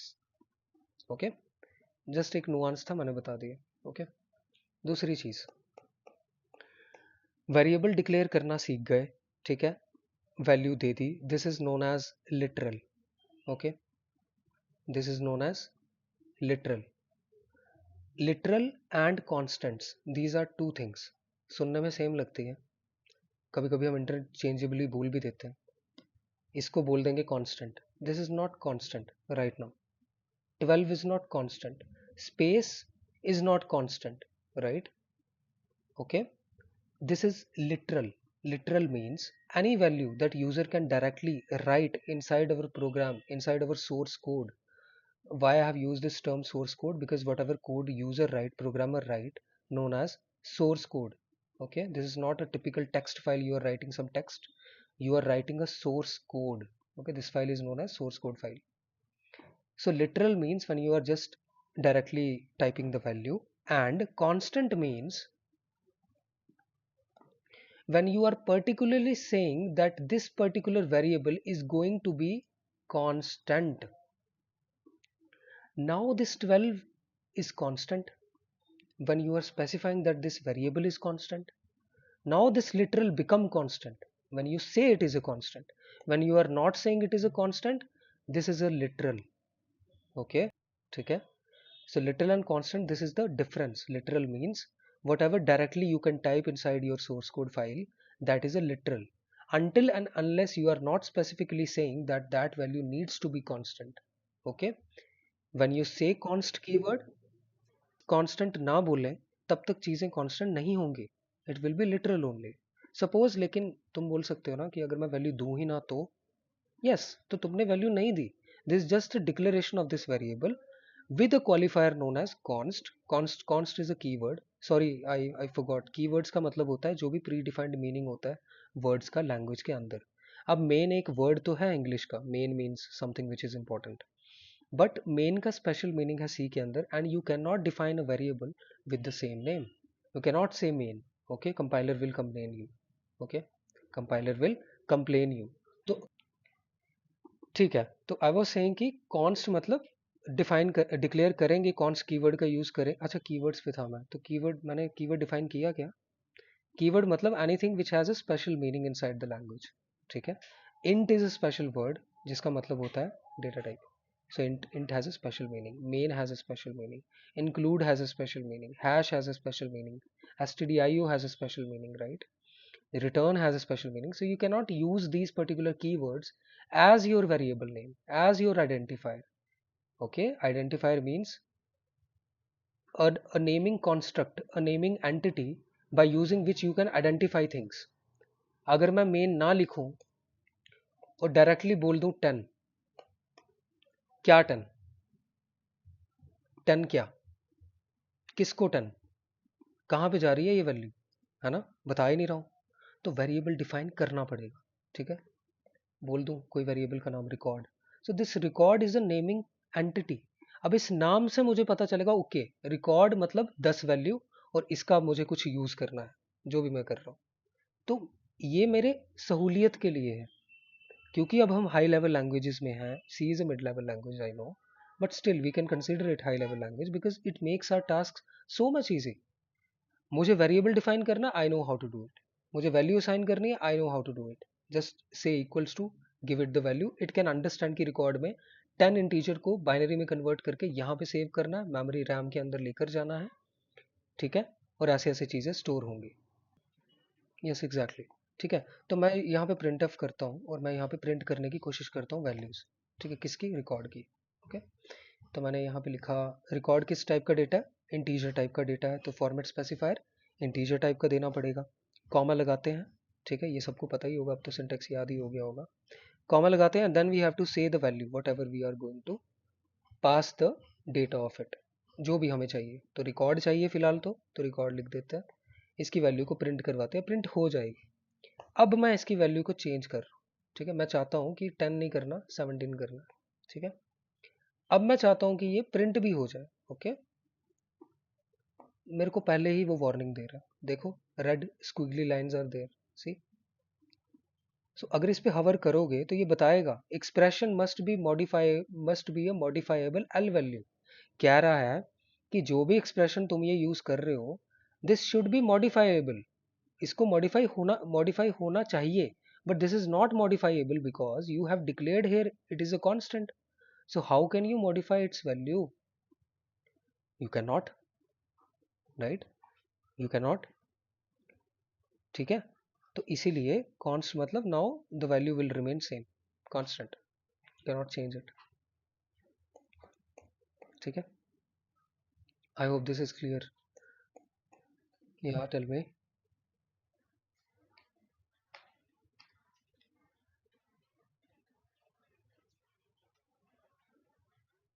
Okay, क्या बोला आपने? इंट कैर, इंट कॉन्स्ट की जगह कैर.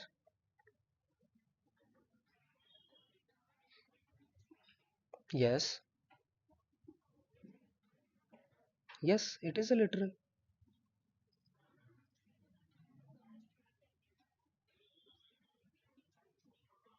हाँ, कॉन्स्ट कर देंगे, now it will remain a constant.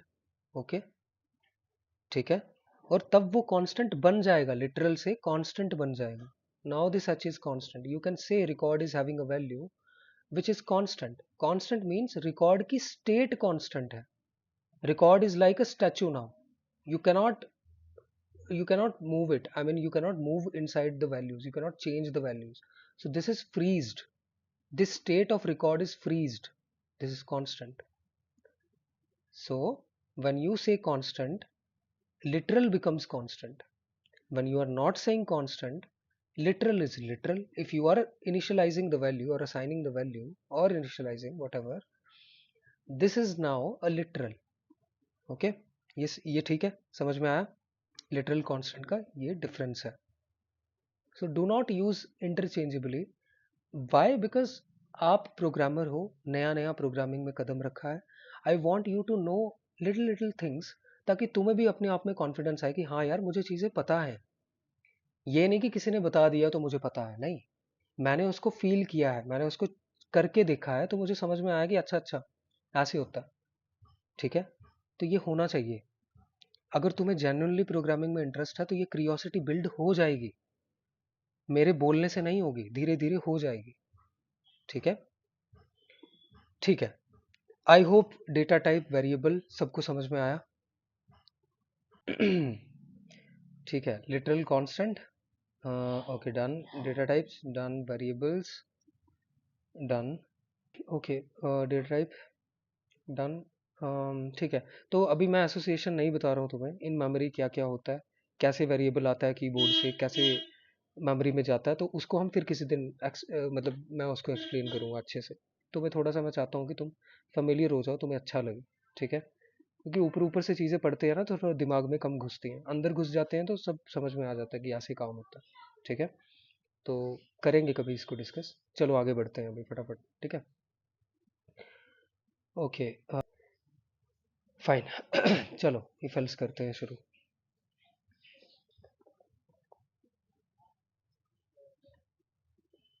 Okay, अच्छा। कभी भी हम रास्ते में चलते हैं, जब इंट्रोडक्शन दे रहा हूँ कंडीशनल स्ट्रक्चर्स की, रास्ते में चलते हैं तो there are few times, obviously most of the times, oftenly we come on to a path जहाँ पे हमें रास्ते दिखते हैं, एक लेफ्ट साइड एक राइट साइड, है ना, और चौराहा भी होता है, दैट इज अनदर केस। तो लेफ्ट साइड राइट साइड, अब हमें डिसाइड करना है कहाँ जाना है, लेफ्ट साइड और right side, depending upon what, depending upon कि हम क्या कर रहे हैं। डिसीजन जब भी लेना हो, नॉर्मली अभी क्या हो रहा था, अभी जब तक हमने कंडीशनल स्ट्रक्चर्स नहीं पढ़े थे, नॉर्मली ये हो रहा था, हम वेरिएबल डिक्लेयर करते थे। ठीक है, वेरिएबल डिक्लेयर करते थे, वैल्यू देनी होती थी तो देते थे, नहीं देनी होती थी तो यूजर से एंटर करवा लेते थे, प्रिंट एफ लिख देते थे, स्कैन एफ लिख देते थे, कुछ करना है कर देते थे। ठीक है, तो प्रोग्राम की एग्जीक्यूशन ऐसे हो रही है, कंपाइलर ने ये रीड किया, कंपाइलर ने ये रीड किया, कंपाइलर ने ये रीड किया, कंपाइलर ने ये रीड किया, तो this is going from top to bottom, coming down reading this, coming down reading this, coming down reading this. There are few scenarios जहां पे ये केस थोड़ा सा टिपिकल हो जाएगा। कब? when we have to make some decisions using our logic, जब भी लॉजिकल चीजें करनी है, लॉजिकल चीजें मतलब डिसीजन लेना है, कैसा decision, depending upon, for example मैं एक छोटा सा सिनेरियो लेता हूँ, मुझे पता करना है कि मेरी क्लास में इस समय फिलहाल कितने बच्चे ऐसे हैं, ठीक है, ऑब्वियसली उससे तो ऊपर ही होंगे बट जस्ट हाइपोथेटिकल सिचुएशन, कितने बच्चे ऐसे हैं जो 18 साल से छोटे हैं और 18 साल से बड़े हैं। So I want to check कि वोटिंग के लिए कितने लोग एलिजिबल है ना, है ना। So this is a condition, हाँ जी। So this is a conditional kind of situation. यहाँ पे नॉर्मल फ्लो नहीं है कि बस दो नंबर आगे मल्टीप्लाई करवा दिया आंसर दे दिया खत्म प्रोग्राम, नहीं। थोड़ी सी कंडीशन आ गई है। कंडीशन क्या, कि अगर, ठीक है, स्टूडेंट्स 18 से बड़े हुए, ग्रेटर हुए, तो मैं बोलूंगा, मैं क्या बोलूंगा, यू आर एलिजिबल, है ना, you are eligible for voting. Okay, और अगर तो नहीं हुए, अगर तो नहीं हुए, मैं क्या वर्ड यूज कर रहा हूं, अगर तो नहीं हुए, एल्स, एल्स का मतलब अगर तो नहीं हुए। ठीक है, अगर हुए तो ये करो, क्या करो, you are eligible for voting, अगर नहीं हुए तो बोलो कि you are not eligible for voting, वही स्टेटमेंट, यू आर नॉट, बस। ठीक है, ये कंडीशनल स्टेटमेंट है। अब इसको इवेल्युएट करने के लिए क्या करें, हमें तो नहीं पता क्या करें, हमें तो बस वही पता है, वेरिएबल डिक्लेयर कर देना, print F scan F use करके इनपुट आउटपुट कर देना, दैट्स इट। हाँ, यहाँ लिख दूंगा मैं, यू आर नॉट। ठीक है ना। तो अब नहीं पता मेरे को क्या करूं, तो देर इज अ कॉन्स्ट्रक्ट। क्या कॉन्स्ट्रक्ट का मेरा क्या मतलब है, there is a feature, normal शब्दों में बोलूं तो there is a feature inside the C language, जो ये हमें पावर प्रोवाइड करता है, क्या, टू मेक सम डिसीजंस। ठीक है, मैं चाहता हूं कि मैं इस प्रोग्राम को बनाऊं, अभी मैं बनाऊं। ठीक है, मैं चाहता हूं कि तुम देखो मैं क्या कर रहा हूं, तो तुम भी मेरी हेल्प करो इसको बनाने में। ठीक है, तो हमारा टास्क क्या है, टास्क क्या है, सबसे पहले ये क्लैरिफाई होना चाहिए, what is the task? To check whether the students are eligible for voting और नॉट। ठीक है, ठीक है, ये टास्क है। ओके, ठीक है, समझ में आता है। अब करें क्या? तो चेक करना है, to check whether the age, ठीक है, sorry, let me be more descriptive, whether the age of students, है ना, whether the age of the students according to that eligible for voting और नॉट। ठीक है, according to that eligible for voting और not, this is the task. Okay, ठीक है, करना क्या है अब? तो सबसे पहला जो मेरे दिमाग में बात आ रही है वो ये आ रही है कि जब भी मैं प्रोग्राम रन करूं तो पहला चीज तो मुझे शायद यूजर को बोलना चाहिए कि एंटर योर एज, है ना। ऑब्वियसली अगर मैं यूजर को नहीं बोलूंगा व्हाट इज योर एज, मेरे को क्या पता उसकी एज क्या है। तो पहले तो ये बोलना पड़ेगा कि प्लीज एंटर योर एज। ठीक है, फिर मैं क्या करूंगा, एज को किसी वेरिएबल में स्टोर कर लूंगा। ठीक है, ये लिखना है ऐसे ही जैसे मैं देसी देसी भाषा में लिख रहा हूँ, तुम्हें भी ये करना। ठीक है, एज को किसी वेरिएबल में स्टोर कर लेना है। इतना डिस्क्रिप्टिव इसलिए लिख रहा हूँ ताकि तुम्हें पता चले कि कैसे चीज़ें इनिशियली करनी होती है, लॉजिक कैसे बिल्ड होता है। लॉजिक ऐसे बिल्ड होता है when you start thinking about the problem. Now इसके अकॉर्डिंग ही मैं सोच रहा हूँ, मैं कुछ इधर उधर की बातें नहीं सोच रहा, मैं वो सोच रहा हूँ जो मुझे करना है। यूजर से एज एंटर करवा लूंगा, एज को किसी वेरिएबल में स्टोर करवा लूंगा, मुझे नहीं पता वेरिएबल का नाम क्या रखूंगा, एज है तो एज ही रख लेता हूँ, इतना क्या सोचना, एज है तो एज ही रख लेता हूँ, कुछ भी रख सकता हूँ तो एज रख लेता हूँ। ठीक है, डिस्क्रिप्टिव भी रहेगा, पता चलेगा कि एज में एज ही होगी। ठीक है ना। दूसरी चीज, अब क्या करना, एज आ गई, अब क्या करना, चेक करना है, चेक करना है। ठीक है, चेक करना है कि वो एज, अगर तो वो होता क्या है, बेसिकली कैसे पता लगाते हैं कि कोई बंदा वोटिंग के लिए एलिजिबल है या नहीं, तो उसका, यस, तो यही होता है नॉर्मली, रूल तो यही है, तो कर लेता हूँ, तो चेक कर लेता हूँ कि अगर एज 18 से बड़ी हुई तो बोल दूंगा प्रिंट, क्या प्रिंट, कि यू आर एलिजिबल, यही वाली लाइन जो मैंने ऊपर लिखी है, यू आर एलिजिबल। ठीक है, और अगर तो ऐसा नहीं हुआ, ठीक है, अगर तो ये हुआ तो मैं ये कर दूंगा। ठीक है, अब मैं इसको ना थोड़े अच्छे ढंग से लिखता हूँ, थोड़ा सा मैं चाहता हूँ कि तुम्हें ये समझ में आए कि मैं क्या कर रहा हूँ। ठीक है,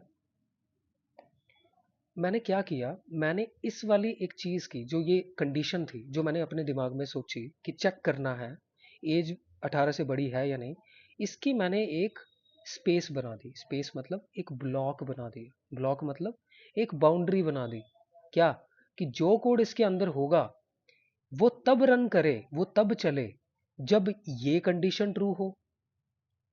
इजंट इट, यही तो बताना है कि अगर तो तुम 18 से बड़े हो तो मैं बोल दूंगा तुम्हें कि तुम एलिजिबल हो, तो तुम एलिजिबल हो, यही बताना है सिर्फ। ओके, तो मैं बोल दूंगा कि तुम एलिजिबल हो, यहां प्रिंट करवा दूंगा वो स्टेटमेंट। ठीक है, लेकिन अगर ये नहीं हुआ तो फिर भी तो कुछ बताना पड़ेगा। तो फिर मैं क्या बताऊंगा, फिर मैं बताऊंगा एक और चीज। ठीक है, दूसरी कंडीशन वाली चीज मैं ऐसे इसलिए लिख रहा हूं क्योंकि मेरे को अभी इफ एल्स का कॉन्सेप्ट नहीं पता, तो मैं इसलिए लिख रहा हूं ऐसे। दूसरी कंडीशन ये होगी, दूसरी कंडीशन ये होगी कि वो 18 से बड़ा नहीं होगा। सॉरी, यहाँ पे मैंने इक्वल टू नहीं डाला, इक्वल भी तो होगा, हमेशा बड़ा ही थोड़ी होगा, 18 साल का भी तो कभी होगा, तो इक्वल टू भी लगाना जरूरी है। तो या तो वो बड़ा हो 18 से या फिर 18 का भी हो, अगेन यू आर एलिजिबल। लेकिन अगर ऐसा ना हो, ये दोनों कंडीशंस फॉल्स है, अगर ग्रेटर नहीं है, इक्वल नहीं है, तो क्या बचा, छोटा, लेस। तो दूसरी कंडीशन में कंडीशन ये होगी कि छोटा होगा 18 से, मेरे दिमाग में यही बात आ रही है, छोटा होगा, और अगर छोटा होगा तो मैं बोल दूंगा कि sorry you are not, sorry you are not. ये मैंने क्या किया अभी अभी, ये जो मैं लिख रहा हूँ इतना कुछ, ये फालतू की चीज, फालतू मतलब लोकल भाषा में जिसका कोई लेना देना नहीं है दूर दूर तक प्रोग्रामिंग से, ये क्या है, this is algorithm, exactly the logic building ladder that we use always to think clearly, to think clearly। करना क्या है, करना क्या है, to think clearly I am writing the steps down। This is same sort of thing जैसे मैं तुम्हें बोलूँ कि जाओ चाय बना कर लाओ, अमृत बोले मेरे को आती नहीं है चाय बनाना, मैंने सीखा ही नहीं कभी। तो मैं बोल, हाँ जस्ट सेइंग, ठीक है, मान ले तेरे को नहीं आती है भाई, ठीक है, ठीक है। तो मैं अमृत को बोलूंगा कोई बात नहीं, टेंशन मत ले, मैं तेरे को एल्गोरिदम लिख के देता हूँ। एल्गोरिदम मतलब step by step description of the thing that you want to do, of the task that you want to perform, ठीक है। So this is known as algorithm. when you start descripting or getting your stuff descripted on the paper, on the page, or anywhere where you are clearly thinking what in what step I need to do, this is known as algorithm, ठीक है। तो यहाँ पे मुझे पता चल गया मुझे क्या करना, अब चीज़ें आसान हो जाएंगी, ठीक है। यहाँ तक तो इजी हो जाएगा मामला, क्योंकि ये मुझे पता है कैसे करना, देखते हैं कैसे करना, ठीक है। तो पहला काम क्या था, एक सेकेंड, पहला काम क्या था, मुझे क्या करना है, सबसे पहले इनपुट लेना। तो मैंने बोला कि यूजर से एज एंटर करवा लूंगा। तो एज एंटर कैसे करवाऊंगा, एज बता तो दूंगा, तो ऐसे करके लिख दूंगा कुछ नहीं, वो तो यूजर एंटर करेगा तो मुझे पता चलेगा कुछ, ऐसे मुझे क्या पता। Semi colon is important, because जब भी कोई प्रोग्राम हम एंड करते हैं, ठीक है, कोई भी स्टेटमेंट हम एंड करते हैं तो उसके एंड में semicolon is necessary. This is sort of syntax of C language. तो एज वेरिएबल तो ठीक है, पर बताना पड़ेगा सी लैंग्वेज को कि ये किस टाइप का डेटा है, ठीक है। तो एज हमेशा इंटीजर टाइप की होती है ना, फ्लोटिंग टाइप की होती है क्या, नहीं होती है एज।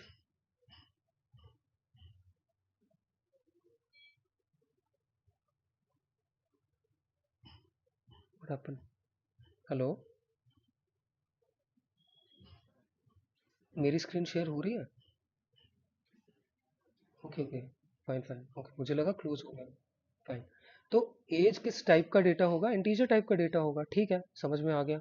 करना क्या था, एज एंटर करवानी है, ओके ओके, ठीक है। एज एंटर करवानी है तो पहले तो यूजर को बोलता हूँ कि एज एंटर करो, ठीक है।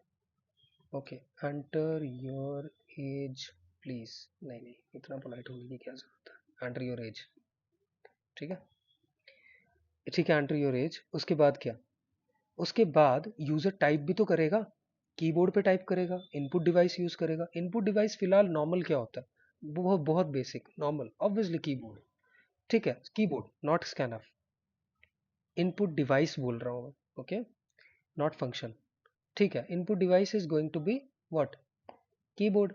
अब कीबोर्ड से जब कोई की प्रेस करूंगा तो वो जो भी की का अस्काई वैल्यू होगा, I hope you know ASCII value, ठीक है, हो सकता है किसी को ना पता हो, किसी को नहीं पता प्लीज से यस, मुझे नहीं पता, ठीक है, ठीक है। तो थोड़ा सा ब्रीफ डिस्क्रिप्शन दे देता हूँ, डिटेल में नहीं जाएंगे अभी, टाइम नहीं है। अस्काई वैल्यू क्या होती है, देखो, हर एक लेटर जो है ए जी ई और वट जो हम राइट कर रहे हैं, कंप्यूटर को नहीं पता वो क्या है, तो उसका एक कॉरस्पॉन्डिंग कोड डिजाइन किया है, a unique code which can identify each and every individual character set defined in that particular language. Please quote my words. Each and every character set defined in that particular language, there is a what, there is a special unique code of that particular character set, that particular character, and that particular character is somewhere defined inside the language, and we call it ASCII values, okay, American Standards Code for Information Interchange, ASCII, okay, ठीक है। ये क्यों बनाना था, इसकी क्या जरूरत है, क्योंकि क्या हुआ जब सी लैंग, सॉरी डिटेल में जा रहा हूँ, चलो ठीक है, इतना ही रखते हैं, टाइम वेस्ट हो जाएगा, ठीक है, ठीक है। ओके, तो अस्काई वैल्यू होती है हर एक चीज़ की, ठीक है। तो जब कीबोर्ड से कुछ प्रेस करूंगा, कुछ नंबर प्रेस करूंगा कीबोर्ड से, ट्रैवल करता हुआ कीबोर्ड बफर में जाएगा, रजिस्टर्स काम आएंगे, फिर कंप्यूटर कमांड देगा, ऑपरेटिंग सिस्टम बोलेगा बफर से वैल्यू रीड करो, ओके, वैल्यू जाएगी रैम के अंदर। अब रैम के अंदर तो चली गई, पर मैंने देखो यहाँ पे वेरिएबल भी डिक्लेयर किया, किस किस नाम से, एज नाम से। ना जब कंपाइलर हमारे प्रोग्राम को कन्वर्ट करना चालू करेगा, जब कन्वर्ट करेगा, कंपाइल करेगा, एज वेरिएबल क्या है, वेरिएबल है, उसको पता है इसके अंदर कोई वैल्यू स्टोर होगी, किस टाइप की, इंट टाइप की। तो वो क्या करेगा, रैम में जाएगा, ठीक है, let me tell you this. वो रैम में जाएगा, this is suppose this is a RAM. RAM में जाके ढूंढेगा खाली स्पेस। मेरी स्क्रीन विजिबल है ना सबको, ये दिख रहा है मैं जो ड्रॉ कर रहा हूँ, ठीक है। तो ये है रैम। सपोज मेरे प्रोग्राम से ऑपरेटिंग सिस्टम गया यहाँ पे, कंपाइलर, बेसिकली मैं कंपाइलर बोल रहा हूँ। कंपाइलर गया यहाँ पे, उसने देखा अच्छा खाली जगह कहाँ पे, यहाँ पे, ठीक है। ये खाली जगह है, सपोज ये खाली जगह, यहाँ पे कुछ लिखा है, यहाँ पे कोई डेटा है, यहाँ पे कोई डेटा है, ये खाली है। तो इसने क्या किया, इस पर्टिकुलर लोकेशन की क्या होगी, एक मेमोरी एड्रेस होगा, ठीक है। क्या होगा, मेमोरी एड्रेस होगा, ठीक है। तो मैं लिख रहा हूँ यहाँ पे 0x, ये 0 है, ठीक है, 0x56FT56, ये है मेमोरी एड्रेस, ठीक है। अब मैं ये थोड़ी याद रखूंगा, ये टिपिकल हो जाएगा। तो इसी कन्वीनियंस के लिए हमारे पास क्या है, वेरिएबल्स, है ना। तो कंप्यूटर देखेगा ये खाली जगह है, इसको नाम दे देता हूँ एज, ठीक है। तो ये दे दिया नाम एज। तो ये मेमोरी लोकेशन जिसका एड्रेस ये है, उसका मेरे लिए नाम है एज। तो मेरे प्रोग्राम में इजीली मैं इस मेमोरी लोकेशन को एक्सेस कर सकता हूँ। तो जब मैंने कोई नंबर प्रेस किया, सपोज मैंने 17 प्रेस किया, मेमोरी में जाएगा, यहाँ पे क्या लिख देगा, 17, ठीक है, ये आ गया 17। और कहाँ रख देगा, इस एज वेरिएबल के अंदर। जब हम बोलते हैं कि एज के अंदर ये वैल्यू है, बेसिकली वो इस मेमोरी एड्रेस में वैल्यू है। Age is just alias to दस, एलियास मतलब के उसका एक निक नेम, ऐसे समझो। एलियास मतलब दूसरा नाम। तो इस मेमोरी एड्रेस का दूसरा नाम एज है, जिसमें वैल्यू 17 है, and this is convenient for us. तो मुझे पता चल गया एज के अंदर वैल्यू यूजर ने एंटर की कीबोर्ड से 17, ओके, स्टोर हो गई। अब स्टोर हो गई, पर यहाँ स्कैनफ का कुछ एक पर्टिकुलर सिंटेक्स है वैल्यू स्टोर करवाने का। वो क्या है, मैंने बताया था प्रिंट क्या करता है, चीज़ें प्रिंट करता है इन अ पर्टिकुलर फॉर्मेट। यहाँ पे मेरे पास अभी कोई फॉर्मेट स्पेसिफायर नहीं है, क्यों, क्योंकि मुझे अभी कुछ भी फॉर्मेट स्पेसिफायर कुछ आंसर को पर्टिकुलर फॉर्मेट में नहीं देना, मुझे बस ये इंग्लिश अल्फ़ाबेट्स को प्रिंट करना है। That's why I am not using any kind of format specifier है, उसकी ज़रूरत नहीं है, ठीक है। यहाँ पे है, क्यों, क्योंकि कीबोर्ड से कोई की एक प्रेस हो रही है, मुझे क्या पता वो करेक्टर एंटर कर दे, ठीक है। तो in order to identify that it is a what it is a integer type of value, I need to specify a format specifier। वो भी किस टाइप का, इंटीजर टाइप का। क्यों format specifier, because scanf is also a type of function which is of type formatted। जैसे printf था, print करता था लेकिन फॉर्मेटेड वे में, ये भी वैल्यू लेगा बट फॉर्मेटेड वे में, ठीक है। अब क्या होगा, वैल्यू आएगी कैसे इस मेमोरी एड्रेस से। तो सी लैंग्वेज हमें एक कॉन्स्ट्रक्ट देती है, एक फीचर देती है, which is known as ampersand. Ampersand जो करेक्टर है ना, ये हेल्प करता है इस सॉर्ट ऑफ वेरिएबल का एड्रेस डिनोट करने में। मैंने बताया मेमोरी में इसका कुछ एड्रेस है। अब कंप्यूटर को इससे मतलब नहीं है मैंने नाम क्या दिया, उसको इस चीज से मतलब है। क्यों, क्योंकि कीबोर्ड से जो वैल्यू एंटर की है वो स्टोर भी तो करवानी है इसके अंदर। तो स्टोर कैसे करवाऊंगा, जब तक मुझे पता ही नहीं होगा कि वो मेमोरी में है कहाँ पर। अगर मुझे अमृत के घर जाना है तो मुझे पता ही नहीं होगा कि ये कहाँ पे रहता है, उसका एड्रेस ही नहीं होगा, तो मैं कैसे पहुंचूंगा इसके घर तक, नहीं पहुंच पाऊंगा, है ना, मुझे नहीं पता चलेगा। तो एड्रेस जरूरी है। In order to store some value whichever user is entering from the keyboard, मुझे पहले उस वेरिएबल का एड्रेस चाहिए होगा। वो एड्रेस लेने के बाद स्कैनफ फंक्शन इस एड्रेस को लेगा एज एन आर्ग्यूमेंट। अब जो भी वैल्यू इस एड्रेस पे पड़ी होगी जो यूजर ने एंटर की होगी 17, उस वैल्यू को लेगा और इसके अंदर प्लेस कर देगा internally. Now age will get what, 17। ये बात समझ में आ रही है, ठीक है। तो ऐसे वैल्यू जाती है जब हम स्कैनफ करते हैं। स्कैनफ का काम होता है एड्रेस लेना, एड्रेस लेने के बाद कीबोर्ड जो भी इनपुट डिवाइस है उसके बफर को रीड करना, उसके बफर में वैल्यू 17 पड़ी होगी, उसको रीड करके इस पर्टिकुलर वे में, किस वे में, फॉर्मेटेड वे में। कौन सा फॉर्मेट, इंटीजर टाइप के फॉर्मेटेड वे में लेकर जाओ, इंटीजर टाइप के वेरिएबल के अंदर स्टोर करवा दो। ये रहा 17, चला गया, ठीक है। ओके, 17 वैल्यू चली गई। अब क्या करना था, नेक्स्ट टास्क कर दिया, यूजर से एंटर ले ली वैल्यू। अब क्या करना, ओके, अब करना है चेक कि क्या एज ग्रेटर देन 18 है ना? ठीक है, क्या ग्रेटर देन 18 है या लेस देन 18 है? तो देखो सी वैल्यू हमको एक फीचर प्रोवाइड करती है टू मेक डिसीजंस। वो क्या? वो है इफ और एल्स का कॉन्स्ट्रक्ट। इफ एल्स भी हमारे पास है, ठीक है, एल्स इफ भी है, इफ एल्स भी है, there if else if ladder भी है, आपने पढ़ा ही होगा। अभी हम बिल्कुल बेसिक चीज समझेंगे, इफ और एल्स। ठीक है, क्या समझेंगे? इफ और एल्स। ओके, तो मैंने बता दिया हमारे पास क्या है डिसीजन बनाने का। अभी बेसिक जो हम स्ट्रक्चर देख रहे हैं, इस कंडीशन के अकॉर्डिंग जो टास्क था हमारा, उसके अकॉर्डिंग हमारे पास यही टास्क था कि हमें बस ये चेक करना है कि अगर, इफ का मतलब सबको पता है इंग्लिश में, मतलब अगर। अगर क्या, ये इसका सिंटेक्स है। अगर के बाद हमें लिखना होता है क्या? पैरेंथेसिस। इसको क्या बोलते हैं? राउंड ब्रैकेट्स भी बोलते हैं नॉर्मल लैंग्वेज में, बट प्रोग्रामिंग की लैंग्वेज में वी ऑलवेज थे पैरेंथेसिस। व्हाट?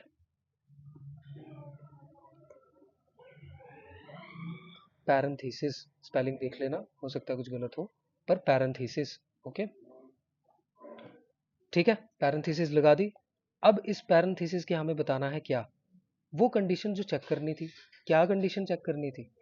एज को चेक करना था कि वो कहीं बड़ा तो नहीं है या इक्वल तो नहीं है 18 से। अगर तो ये केस हुआ, ये मैंने बाउंड्री लगा दी। बाउंड्री मतलब ब्लॉक बना दिया। क्यों? क्योंकि मैं अपने कोड को हमेशा ऑर्गेनाइज रखता हूँ, मुझे पसंद नहीं है ब्रैकेट्स ना हो और फिर कहीं कंफ्यूजन हो जाए, यहाँ टाइप कर रहा हूँ, कहीं टाइप कर रहा हूँ। मैं चाहता हूँ चीज़ें एकदम एकदम अच्छी रहे, देखने में अच्छी लगे और समझ में आए कि कौन सी चीज़ कहाँ हो रही है। देखो मैं स्पेसिस का कितना अच्छा यूज़ कर रहा हूँ। यहाँ डिक्लेयर किया तो यहाँ पे एक स्पेस देकर मैं प्रिंट एफ स्कैन एफ साथ में लिख रहा हूँ, फिर स्पेस दे रहा हूँ और फिर इफ कॉन्स्ट्रक्ट को स्टार्ट कर रहा हूँ, ताकि समझ में आए, रीडेबल लगे। ठीक है, आप चाहते तो एक लाइन में भी सब कुछ लिख सकते थे, रीडेबल नहीं है। ठीक है, गुड भी नहीं है। Okay, so if age is greater than और इक्वल्स टू 18, तो हमें क्या करना है? बोलो यूजर को कि यू आर व्हाट? एलिजिबल। ठीक है, sorry sorry, you are eligible. Okay, ठीक है। लेकिन अगर ये कंडीशन, देखो ये तब चलेगा, ये वाली चीज तब प्रिंट होनी चाहिए जब ये कंडीशन सही हो। मैं हिंदी में बोल रहा हूं, जब ये कंडीशन सही हो। सही मतलब मेरे अकॉर्डिंग जो मैं चाहता था कि हो। मैं क्या चाहता था? एज बड़ा या इक्वल चेक करना चाहता था 18 से। तो अगर तो ये कंडीशन सही हुई तो मैं बोलूंगा एलिजिबल, पर जरूरी नहीं है हर बार यही सही होगी। ये भी तो हो सकता है कि ना हो सही। तो अगर तो ये हो, अगर तो ये हो तो ये करो, लेकिन अगर ये ना हो, ठीक है। गाइस एक second, I am getting a call. Hello, मैं क्लास में हूँ, मैं बाद में करता हूँ, ठीक है। ओके, तो अगर तो ये कंडीशन ना हो तो क्या करो? तो बोलो कि एज इज लेस देन 18। हो सकता है ऐसा कुछ हो, है ना? Age is less than what? 18, ये हो सकता है। तो मैं इसको कॉपी कर लेता हूँ, ये वाली स्टेटमेंट को यहाँ बोल देता हूँ कि यू आर नॉट एलिजिबल। ठीक है, ऐसे बोल देता हूँ। हाँ, मैं आऊँगा, अभी अभी आ रहा हूँ उस पर, 2 मिनट बस। तो अभी मेरा ये सोचना था, मैंने कैसे सोचा? मैंने बोला इफ, अगर ये कंडीशन ट्रू हुई, अगर तो जो भी मेरी कंडीशन है ये ट्रू हुई, तो मैं चाहता हूँ कि ये हो जाए। लेकिन ये भी हो सकता है कि ये कंडीशन ट्रू ना हो, तो अगर ये कंडीशन ट्रू ना हो तो दूसरी कंडीशन बनती है ये वाली। तो मैंने एल्स पोर्शन, मुझे पता चला कि एल्स में हम अपोजिट कंडीशन लिखते हैं, तो मैंने लिख दी। लेकिन अब कुछ सी कंपाइलर बोल रहा है कि यार कुछ गड़बड़ कर दिया तुमने। ठीक है, ये कुछ यहाँ पे मुझे बोल रहा है, देखो ये यहाँ पे क्या बोल रहा है? Semi colon. कुछ समझ में नहीं आ रहा है, सेमी कॉलन थोड़ी आएगा यहाँ पे, ये तो पूरा ब्लॉक है ना? सेमी कॉलन क्यों आएगा? वो इसलिए बोल रहा है क्योंकि वो बोल रहा है कि एल्स में कंडीशन नेसेसरी नहीं है। ऑब्वियस सी बात है ना, ऑब्वियस सी बात है कि अगर ग्रेटर नहीं है, इक्वल नहीं है, तो फिर कंडीशन क्या बची? एक ही कंडीशन बची, कौन सी? लेस देन, है ना? तो हमेशा जब इफ यूज करते हैं और इफ की एल्स यूज करते हैं, देखो ये क्लोजली बाउंडेड है एक साथ, एक दूसरे के साथ। अगर इफ है और कंडीशन एल्स है, तो फिर ये इफ, ये एल्स इस इफ की है। मेरी बात बड़े ध्यान से सुनो। मैंने बोला अगर आपने इफ कंडीशन लगाई, ठीक है, और आपने एल्स लिखा, अब ये एल्स इस इफ का है, और वो अज्यूम कर लेगा कि जो भी कंडीशन आपने यहां लगाई है वो अपने आप में कंप्लीट है, और ये एल्स में आएगी ही उसकी अपोजिट कंडीशन, जो मर्जी कर लो। दो ही कंडीशंस हो सकती हैं, या तो ये या तो ये। अब अगर सपोज करो कोई ऐसी सिचुएशन होती जहां तीन कंडीशंस बनती, वहां मैं ये नहीं लिखता, फिर वहां मैं कुछ और कॉन्स्ट्रक्ट यूज करता, इफ एल्स का एक और वर्जन यूज करता। ठीक है, मैं आपको बता रहा हूं कि अभी कंडीशन दो थी, एक तो ग्रेटर एक तो लेस। तो मैंने इफ एल्स कॉन्स्ट्रक्ट का यूज किया, मैंने if else if, else if, फिर एल्स ये यूज नहीं किया, क्योंकि यहां नीड नहीं है। कंडीशन दो ही हैं, या तो ग्रेटर इक्वल टू या तो लेस देन, दो ही कंडीशन है। तो इसलिए मैंने इफ के साथ एल्स यूज कर लिया। ठीक है, एक काम करते हैं, लेट्स नॉट यूज एल्स, भूल जाओ एल्स होते हैं। मैंने क्या बोला, एक कंडीशन तो ये है कि age is greater than is equals to 18। दूसरी क्या कंडीशन है, दूसरी क्या कंडीशन है, age is less than 18। Okay, ठीक है।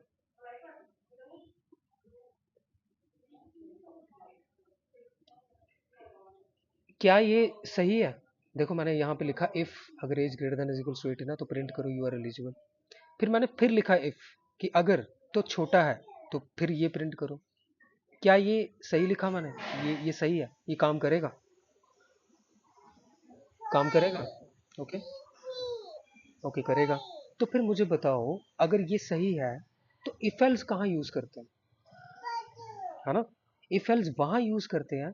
तो यहाँ पे आपको अब थोड़ा सा दिमाग लगाओ, ठीक है, थोड़ा सा दिमाग लगाओ कि यहाँ पे देखो, greater than equal to define हो गया, इसका कंडीशन चेक कर ली। ठीक है, तो ग्रेटर देन इक्वल टू की कंडीशन चेक कर ली, ग्रेटर देन इक्वल्स टू की कंडीशन चेक कर ली। दूसरी कंडीशन है लेस देन की, ठीक है, तो मैंने ऐसे चेक कर ली, ये भी गलत नहीं है, सही तो है। अगर प्रोग्राम चलाऊंगा बिल्कुल सही प्रोग्राम बनेगा, कोई प्रॉब्लम नहीं है। पर मैं आपको ये बता रहा हूँ कि there is a special case as well. Else is also construct in C जो बोलता है कि आपको जब दूसरी कंडीशन ऑब्वियस हो ना, तो आपको इफ लिखने की नीड नहीं है। आप एक काम करो, कंडीशन लिखो ही मत। आप क्या करो, कंडीशन हटा दो, बस इफ की जगह एल्स लिख दो। ठीक है, क्योंकि ऑब्वियस सी बात है, जब ग्रेटर इक्वल टू चेक कर लिया, तो अगर आप एल्स यूज करोगे ना तो वो एज्यूम कर लेगा कि अब जो इसके अलावा जो कंडीशन बचेगी उसमें यही प्रिंट करना है, बस बात खत्म। जब आगे समझ, ये वाली बात समझ आई जो मैंने अभी बोली, है ना? बस यही है एल्स का मतलब। तुम चाहो तो इफ से कर दो सारा प्रोग्राम, नो मैटर, कोई प्रॉब्लम नहीं है, जस्ट कॉन्स्ट्रक्ट। मेरा काम थोड़ा सा लॉजिकली मुझे सोचने का एक पर्सपेक्टिव चेंज करके देता है, तो क्यों ना यूज करें, करो। ठीक है, हाँ तब लिखनी पड़ती है। ठीक है, हम एल्स लिख देते हैं क्योंकि ऑब्वियस सी बात है, ये कंडीशन हो गई, दूसरी कंडीशन मुझे पता है ऑब्वियसली लेस ही होगा, तो ऑब्वियस कंडीशंस के लिए हम हमेशा एल्स यूज करते हैं, बस। ठीक है, मेरा काम हो गया, यही तो करना था, टास्क ही यही था, to check whether given age is greater than और लेस देन वट एवर, उसके अकॉर्डिंग मैसेज प्रिंट कर दो। ठीक है, तो रन करते हैं। ठीक है, क्या कह रहा है, एंटर योर एज, तो मैं डालता हूँ 14, एंटर करता हूँ, तो कह रहा है you are not eligible. Success, right? Good, सही है, सबने मिलके बनाया है ये। सबको समझ में आया इफेल्स? अभी सिर्फ इफेल्स बताया मैंने। ठीक है, ये समझ में आया।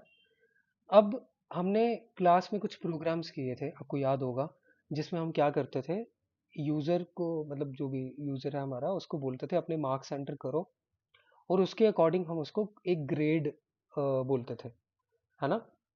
जैसा है ना, A B C D something. अब यहाँ पे थोड़ा सा दिमाग लगाओ, मैंने क्या बोला, नंबर एंटर करोगे तो उसके अकॉर्डिंग वो आपको क्या बताएगा, ग्रेड बताएगा। यहाँ पे कंडीशंस मल्टीपल होंगी, दो तो नहीं होंगी कि इफ में एक कंडीशन बता दी एल्स तो ऑब्वियस ही है, नहीं, ये वो केस नहीं है। यहाँ पे ऑब्वियस वाली बात ही नहीं है। यहाँ पे एक इफ में हमें बताना पड़ेगा कि भाई अगर तो मार्क्स सपोज 0 से इतने होंगे और 10 के बीच में होंगे, ऐसे जस्ट एक एग्जांपल ले रहा हूँ। तो बच्चा यस यस यस, वो एंड की बात है। चलो मैं यहीं से शुरू कर रहा हूँ। तो मैं बोलूंगा कि बच्चा फेल हो गया। फिर मैं बोलूंगा कि अगर 10 से 20 के बीच में है तो ये हो गया, 20 से 50 के बीच में है तो ये हो गया, 50 से 70 के बीच में है तो ये हो गया। ये कंडीशंस मल्टीपल है ना।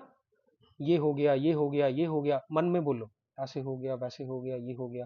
तो ये हो गया जो मैं बोल रहा हूँ, ये if else if else if else if else, if तो ये अगर वाली सिचुएशन, अगर ये हुआ तो ये करूंगा, ये हुआ तो ये करूंगा। उसमें भी करो सिर्फ इफ यूज, मत करो एल्स यूज, काम चलेगा। बट क्योंकि हमारे पास कॉन्स्ट्रक्ट्स हैं, कुछ चीजें हमें, टूल्स हमें प्रोवाइड किए गए हैं लैंग्वेज में, so why not to read about it. क्यों लेंथी करें हम चीजों को, जब जब हम चीजों को एक सॉर्टेड वे में लिख सकते हैं, है ना। अब सेकंड जो चीज आती है वो आती है इफ एल्स इफ लेटर। ठीक है, सबको थकावट हो गई है, 2 घंटे हो गए हमें बैठे हुए। ओके, किसी को थकावट हुई है, किसी को कोई प्रॉब्लम आ रही है, किसी को कहीं जाना है या कुछ भी।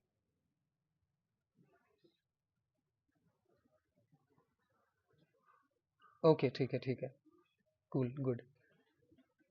हाँ वो तो सही बात है, बिल्कुल सही बात है, पूछना हमारा फर्ज है, पूछ लेना चाहिए। ओके। तो अ, अब ठीक है, मल्टीपल कंडीशंस हैं तो हम क्या करें। ठीक है, एक मैं ऐसे करता हूँ, चलो यही बता देता हूँ, इसको मैं कमेंट कर देता हूँ। ओके ठीक है, कमेंट मैंने किया, कंट्रोल दबा के, पहले मैंने हाईलाइट किया चीज़ों को, आई होप आपको पता होगा ये। हाईलाइट किया, जिस जिस कोड को कमेंट करना था, कंट्रोल दबा के, जो फ्रंट स्लैश होती है ना शिफ्ट के पीछे, मतलब उसके पहले, उसको दबा दिए, और फिर ये सारा का सारा कोड जो सिलेक्ट होता है वो कमेंट हो जाता है। ऐसे ही अनकमेंट भी कर सकते हो, ये अनकमेंट हो गया, ये कमेंट हो गया, uncomment comment uncomment comment. Comment जब कर देते हैं तो मतलब कि ये कोड रीड नहीं होगा, कंपाइलर इसको स्किप कर देगा। ठीक है, मैंने क्या किया अभी बताता हूँ। मैंने क्या, मैं चाहता था मैं इतने इतने कोड को, इतने इतने कोड को वो कर दूं, कमेंट कर दूं। तो मैंने इसको सिलेक्ट किया, कंट्रोल दबा के रखा, कंट्रोल दबा के रखा, शिफ्ट के पीछे जो होती है ना वो की क्वेश्चन मार्क और फ्रंट स्लैश वाली, उसको दबाया, कंट्रोल दबा के रखा, उसको दबाया, एक बार दबाया और कंट्रोल छोड़ दिया, दैट्स इट। ठीक है, नहीं नहीं, सिंगल प्रेस करना, और फिर दोबारा अगर अनकमेंट करना तो आप इसको ऐसे करो, कंट्रोल दबा के रखो, उसी की को दोबारा प्रेस करो तो अनकमेंट हो जाएगा। ठीक है, ऐसे करना। चलो बढ़िया। अ, अब एक मल्टीपल कंडीशन का मैं आपको बता रहा था। तो लैंग्वेज हमें ये सॉर्ट ऑफ एक टूल प्रोवाइड करती है जिसमें मैं बोल सकता हूँ एल्स इफ। तो एल्स इफ में भी कोई कंडीशन आती है। ठीक है, यहाँ पे कोई कंडीशन होगी। ठीक है, मैं बोल देता हूँ, ऐसे ही कुछ भी बोल रहा हूँ मैं, age is equals to 14, just to show कि यहाँ कोई कंडीशन आएगी। एल्स इफ हो गया, सेम कॉन्स्ट्रक्ट दोबारा। ठीक है, हो सकता है फिर से एल्स इफ, फिर से एल्स इफ, फिर से एल्स इफ, फिर से else if, suppose there is some situation, यहाँ पे अलग कोई स्टेटमेंट है, यहाँ कोई अलग एक्सप्रेशन है, यहाँ अलग कंडीशन है, कुछ भी। ठीक है, यहाँ अलग है, एंड में मैं एल्स दे सकता हूँ। क्यों? क्योंकि एक केस एंड में ऐसा भी होगा जो ऑब्वियस होगा। हो सकता है आप बोल रहे हो 0 से 10, 10 से 20, 20 से 30, 30 से 40, 40 से 50, 50 से 60, और 60 के ऊपर जितने भी लोग हैं उनको ये बोल दो you are not eligible, suppose. तो ये ऑब्वियस केस हो गया ना एल्स वाला, कि 60 से ऊपर जितने भी है ना, सपोज। तो वो ऑब्वियस केस हो गया, तो इसमें ऑब्वियस स्टेटमेंट लिख दूंगा, जरूरी नहीं एल्स लिखो, मत लिखो, मत लिखो। ये कंप्लेंट नहीं करेगा कि एल्स जरूरी है। एल्स सिर्फ एक इफ के साथ जरूरी है, जहां सिर्फ दो कंडीशंस हैं, वो भी अपोजिट। First condition, then the opposite of that particular condition, use if else. अगर मल्टीपल कंडीशंस हैं, use if, else if, else if, else if, else if. ठीक है, एंड एंड में अगर नीड पड़ती है कुछ डिफॉल्ट वैल्यू प्रिंट करने की, sorry the entered character is wrong, or sorry the input is invalid, whatever, तो एल्स में दे दो। या बोल दो कि sorry, only 0 to 100 marks are only allowed, you have entered number greater than 100, you have entered negative number, marks cannot be negative, some sort of statement in else। ठीक है, तुम्हारे लॉजिक पे डिपेंड करता है तुम ये टूल कैसे use करते हो, depending upon you, depending upon the algorithm that you have written. So see, algorithm लिखना भी एक कला होती है, इसी को देख के तो प्रोग्राम बनाओगे। जो प्रॉब्लम आएगी प्रोग्राम बनाते समय, एल्गोरिदम में चेक करो कि क्या गड़बड़ हो गई है।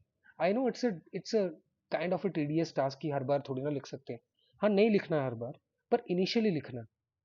ठीक है। जब आप स्टार्ट कर रहे हो प्रोग्रामिंग, इनिशियली लिखना है, मैंने भी लिखा है, आपको भी लिखना चाहिए। If you want to become better, आपको भी लिखना चाहिए। धीरे धीरे ये चीज़ें आपके दिमाग में बनने शुरू हो जाएंगी, फिर आपको लिखने की ज़रूरत नहीं पड़ेगी। हाँ, कुछ टिपिकल होगा, मुश्किल होगा, जैसे वो पैटर्न्स प्रिंट करते हैं, देन फिर लिखना ही पड़ेगा। ठीक है, तब लिखना पड़ेगा। ठीक है, तो ऐसे करके ये वाला कॉन्स्ट्रक्ट यूज कर सकते हैं। अब एक प्रो इस बार अब जाके उस प्रोग्राम को देखना, वो ABCDEFGH वाला जो भी था, वो मार्क्स वाला, ग्रेड्स वाला। अब उसको देखना, तुम्हें बेटर क्लियर आएगा, क्लैरिटी आएगी। ठीक है, बेटर तुम्हें समझ में आएगा कि ये क्या हो रहा है, एल्स कंडीशन में क्या लिखा है, क्यों लिखा है, इस इफ के साथ एल्स इफ एल्स इफ। देखो, तुम ये नहीं कर सकते कि तुम इफ के साथ पहले एल्स लिख दो और फिर तुम लिख दो else if else if else if. कब कंपाइलर कंप्लेन करेगा, बोलेगा ऐसे नहीं कर सकते। सो इफ के बाद else if else if else if, and and में अगर कोई कंडीशन है जो तुम्हें लगता है कि एल्स में आनी चाहिए, then it will be inside the else.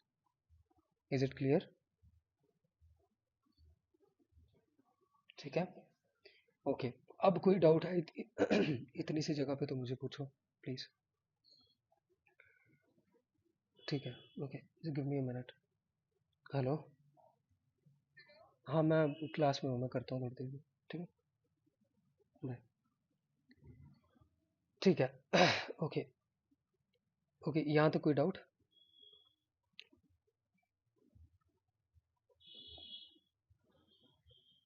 चलो बढ़िया। ठीक है, इफ एल्स तक हमने कोशिश किया यार कंप्लीट करने का, हम यहीं तक रखें। एक्चुअली मैंने ब्रेकफास्ट नहीं किया अभी, तो मुझे वो भी करना है। तो ठीक है, फिलहाल इफ एल्स तक रखते हैं। तुम थोड़े प्रोग्राम देखो इफ एल्स के। सब सेटिस्फाइड है आज के सेशन में? कोई प्रॉब्लम? सबको मज़ा आया? कुछ कुछ नया सीखा है ना? ठीक है, गुड। ठीक है, मुझे भी बहुत मज़ा आया। तो ऐसे ही थोड़ा क्यूरियस रहना है, मैं चाहता हूँ मेरी क्लास बोरिंग ना हो। ये कॉलेज नहीं है, ठीक है? बी इंटरेक्टिव, बोलते रहो, कुछ ना कुछ बोलते रहो, ताकि मुझे पता चले तुम में क्यूरियोसिटी है।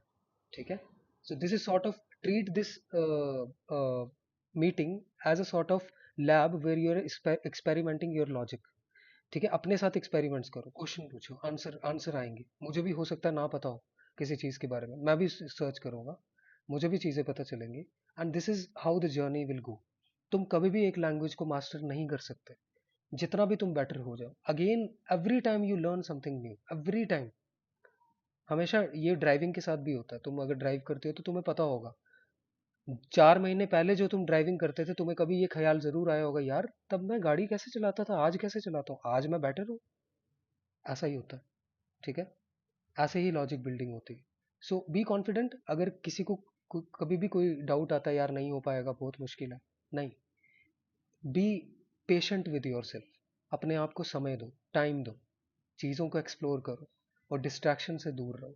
ठीक है, डिस्ट्रैक्शन से दूर रहो, बहुत इंपॉर्टेंट। चलो बढ़िया, ज़्यादा टाइम नहीं लेते हैं। संडे एंजॉय करिए अपना। ठीक है, कुछ भी डाउट होगा ग्रुप में पूछिए, हम सब हैं। जिसको जो पता है, मैं अगर नहीं भी देख पाऊँ मैसेज ऑन द टाइम, तो कोई ना कोई ज़रूर आपको रिप्लाई करेगा। प्लीज़ एक दूसरे की हेल्प करो। ठीक है, चलिए, all the very best, all the best, thank you so much. Thank you.